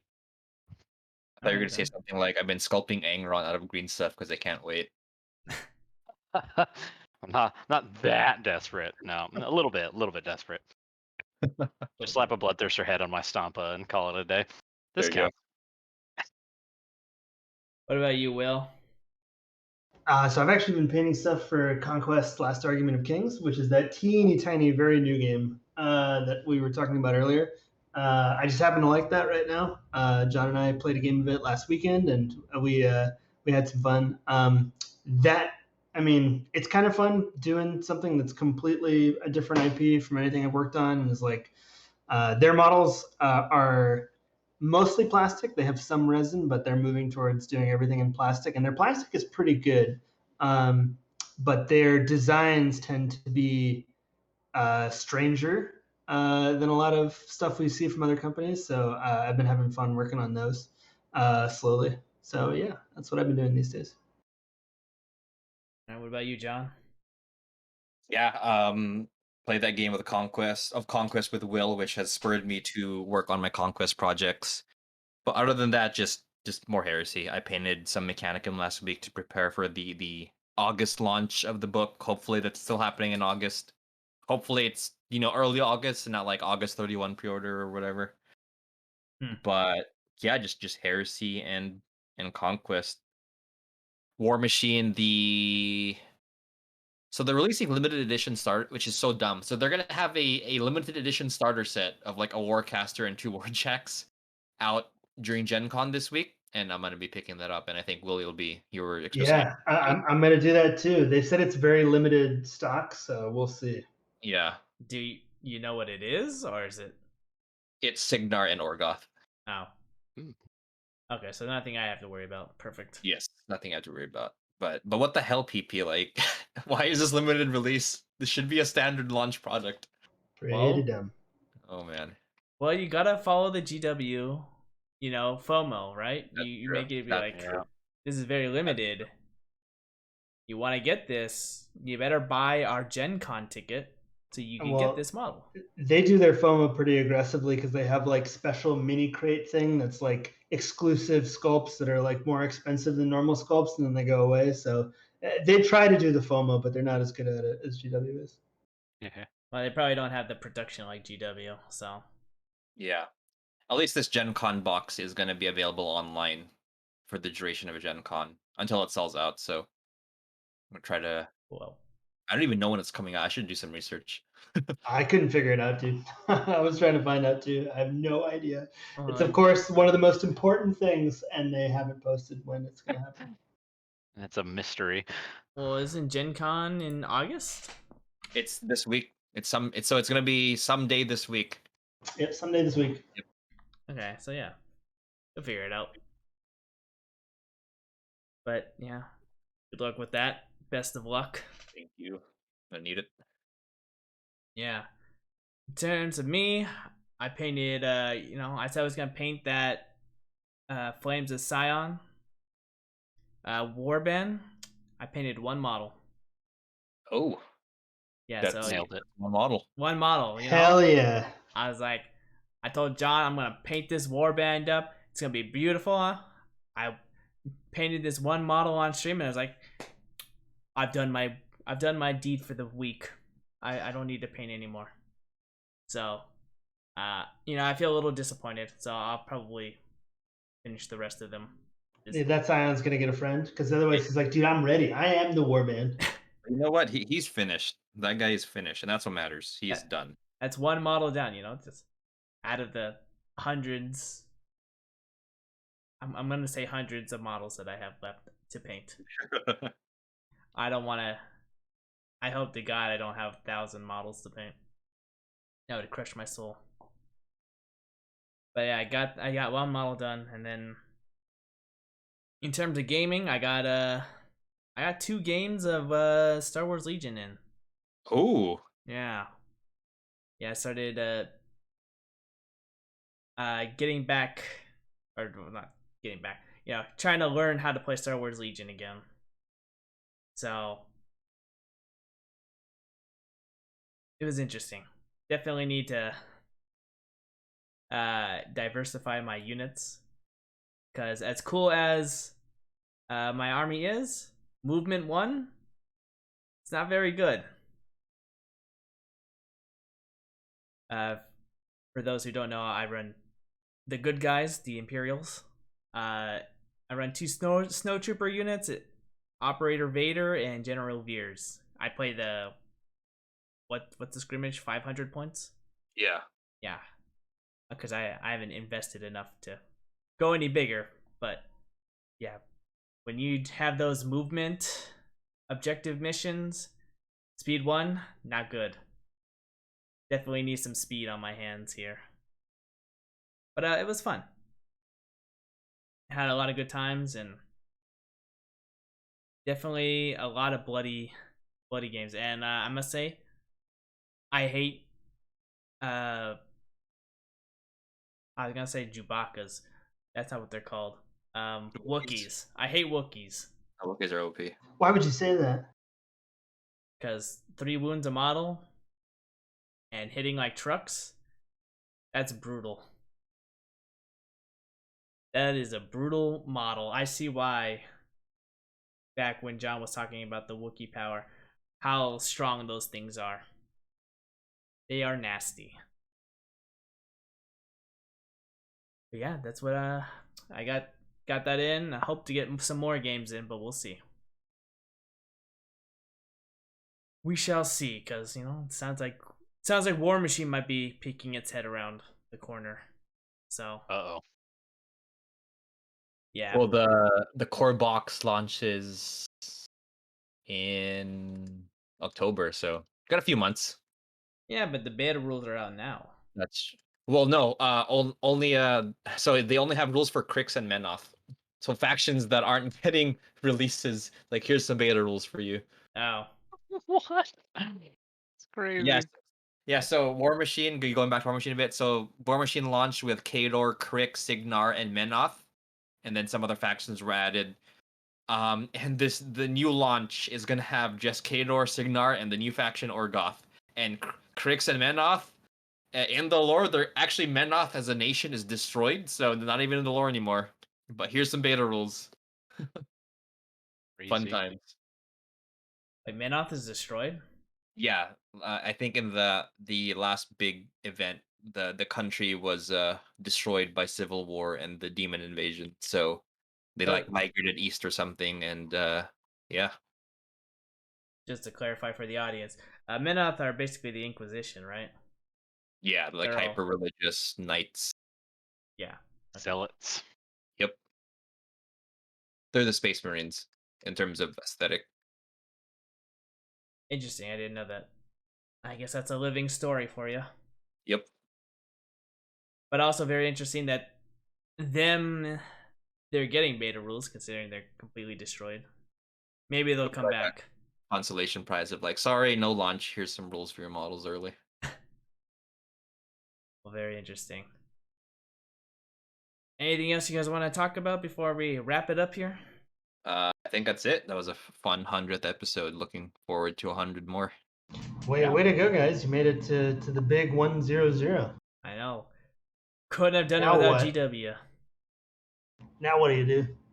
Hopefully GW and if Private Press sees this and they feel like they want to sponsor us, give us some free rules, make some videos, it'd be nice. I thought you were gonna say like tomorrow Warhammer community says, and now we will no longer be making posts ever again.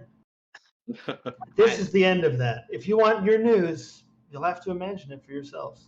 Thank you for coming with us on this journey. We have decided to stop existing altogether. Bye forever. Goodbye forever. I think if they did that, I think they would definitely get dethroned. Or they just vanish entirely. Like it's just like they just disappear. Like no Games Workshop employee continues to be anywhere. You just see like, empty cars and houses with nobody living in them. Game stores that never open again. And just like uniforms on the floor, but nothing inside. Nobody ever talks about it. They just like all the Games Workshop employees teleported to the distant future where, the models can come to life and HoloLens displays exist. And they just leave behind their creations, but nothing else. It'd be a sad day. But then again, I could just loot the stores, so that'd be nice. The aftermarket on models would be pretty crazy. Because once the initial looting is complete, then there's no new stuff being made. And then Angron will never come out until somebody breaks into the factory and finds the mold. Fuck me. Time for an England trip. Did you get there? Oh, no. You have to fight off. It's like real life Necromunda. You got to fight off the other gangs of wargamers trying to get Angron. Factions rise up. Alliances are made. Was it all the Space Marine players with the army of them, then like the actual Chaos Space Marine players? A game of molds. A game of molds. I love it. Oh my gosh. All right. Well, Will and Travis, it was good to see you guys again. Pleasure. Yeah, thanks for having us, fellas. Yeah. Of course. Of course, you guys are always welcome to join whenever you feel like it, of course. But to everyone else who made it through this long episode, our long 100th, we thank you.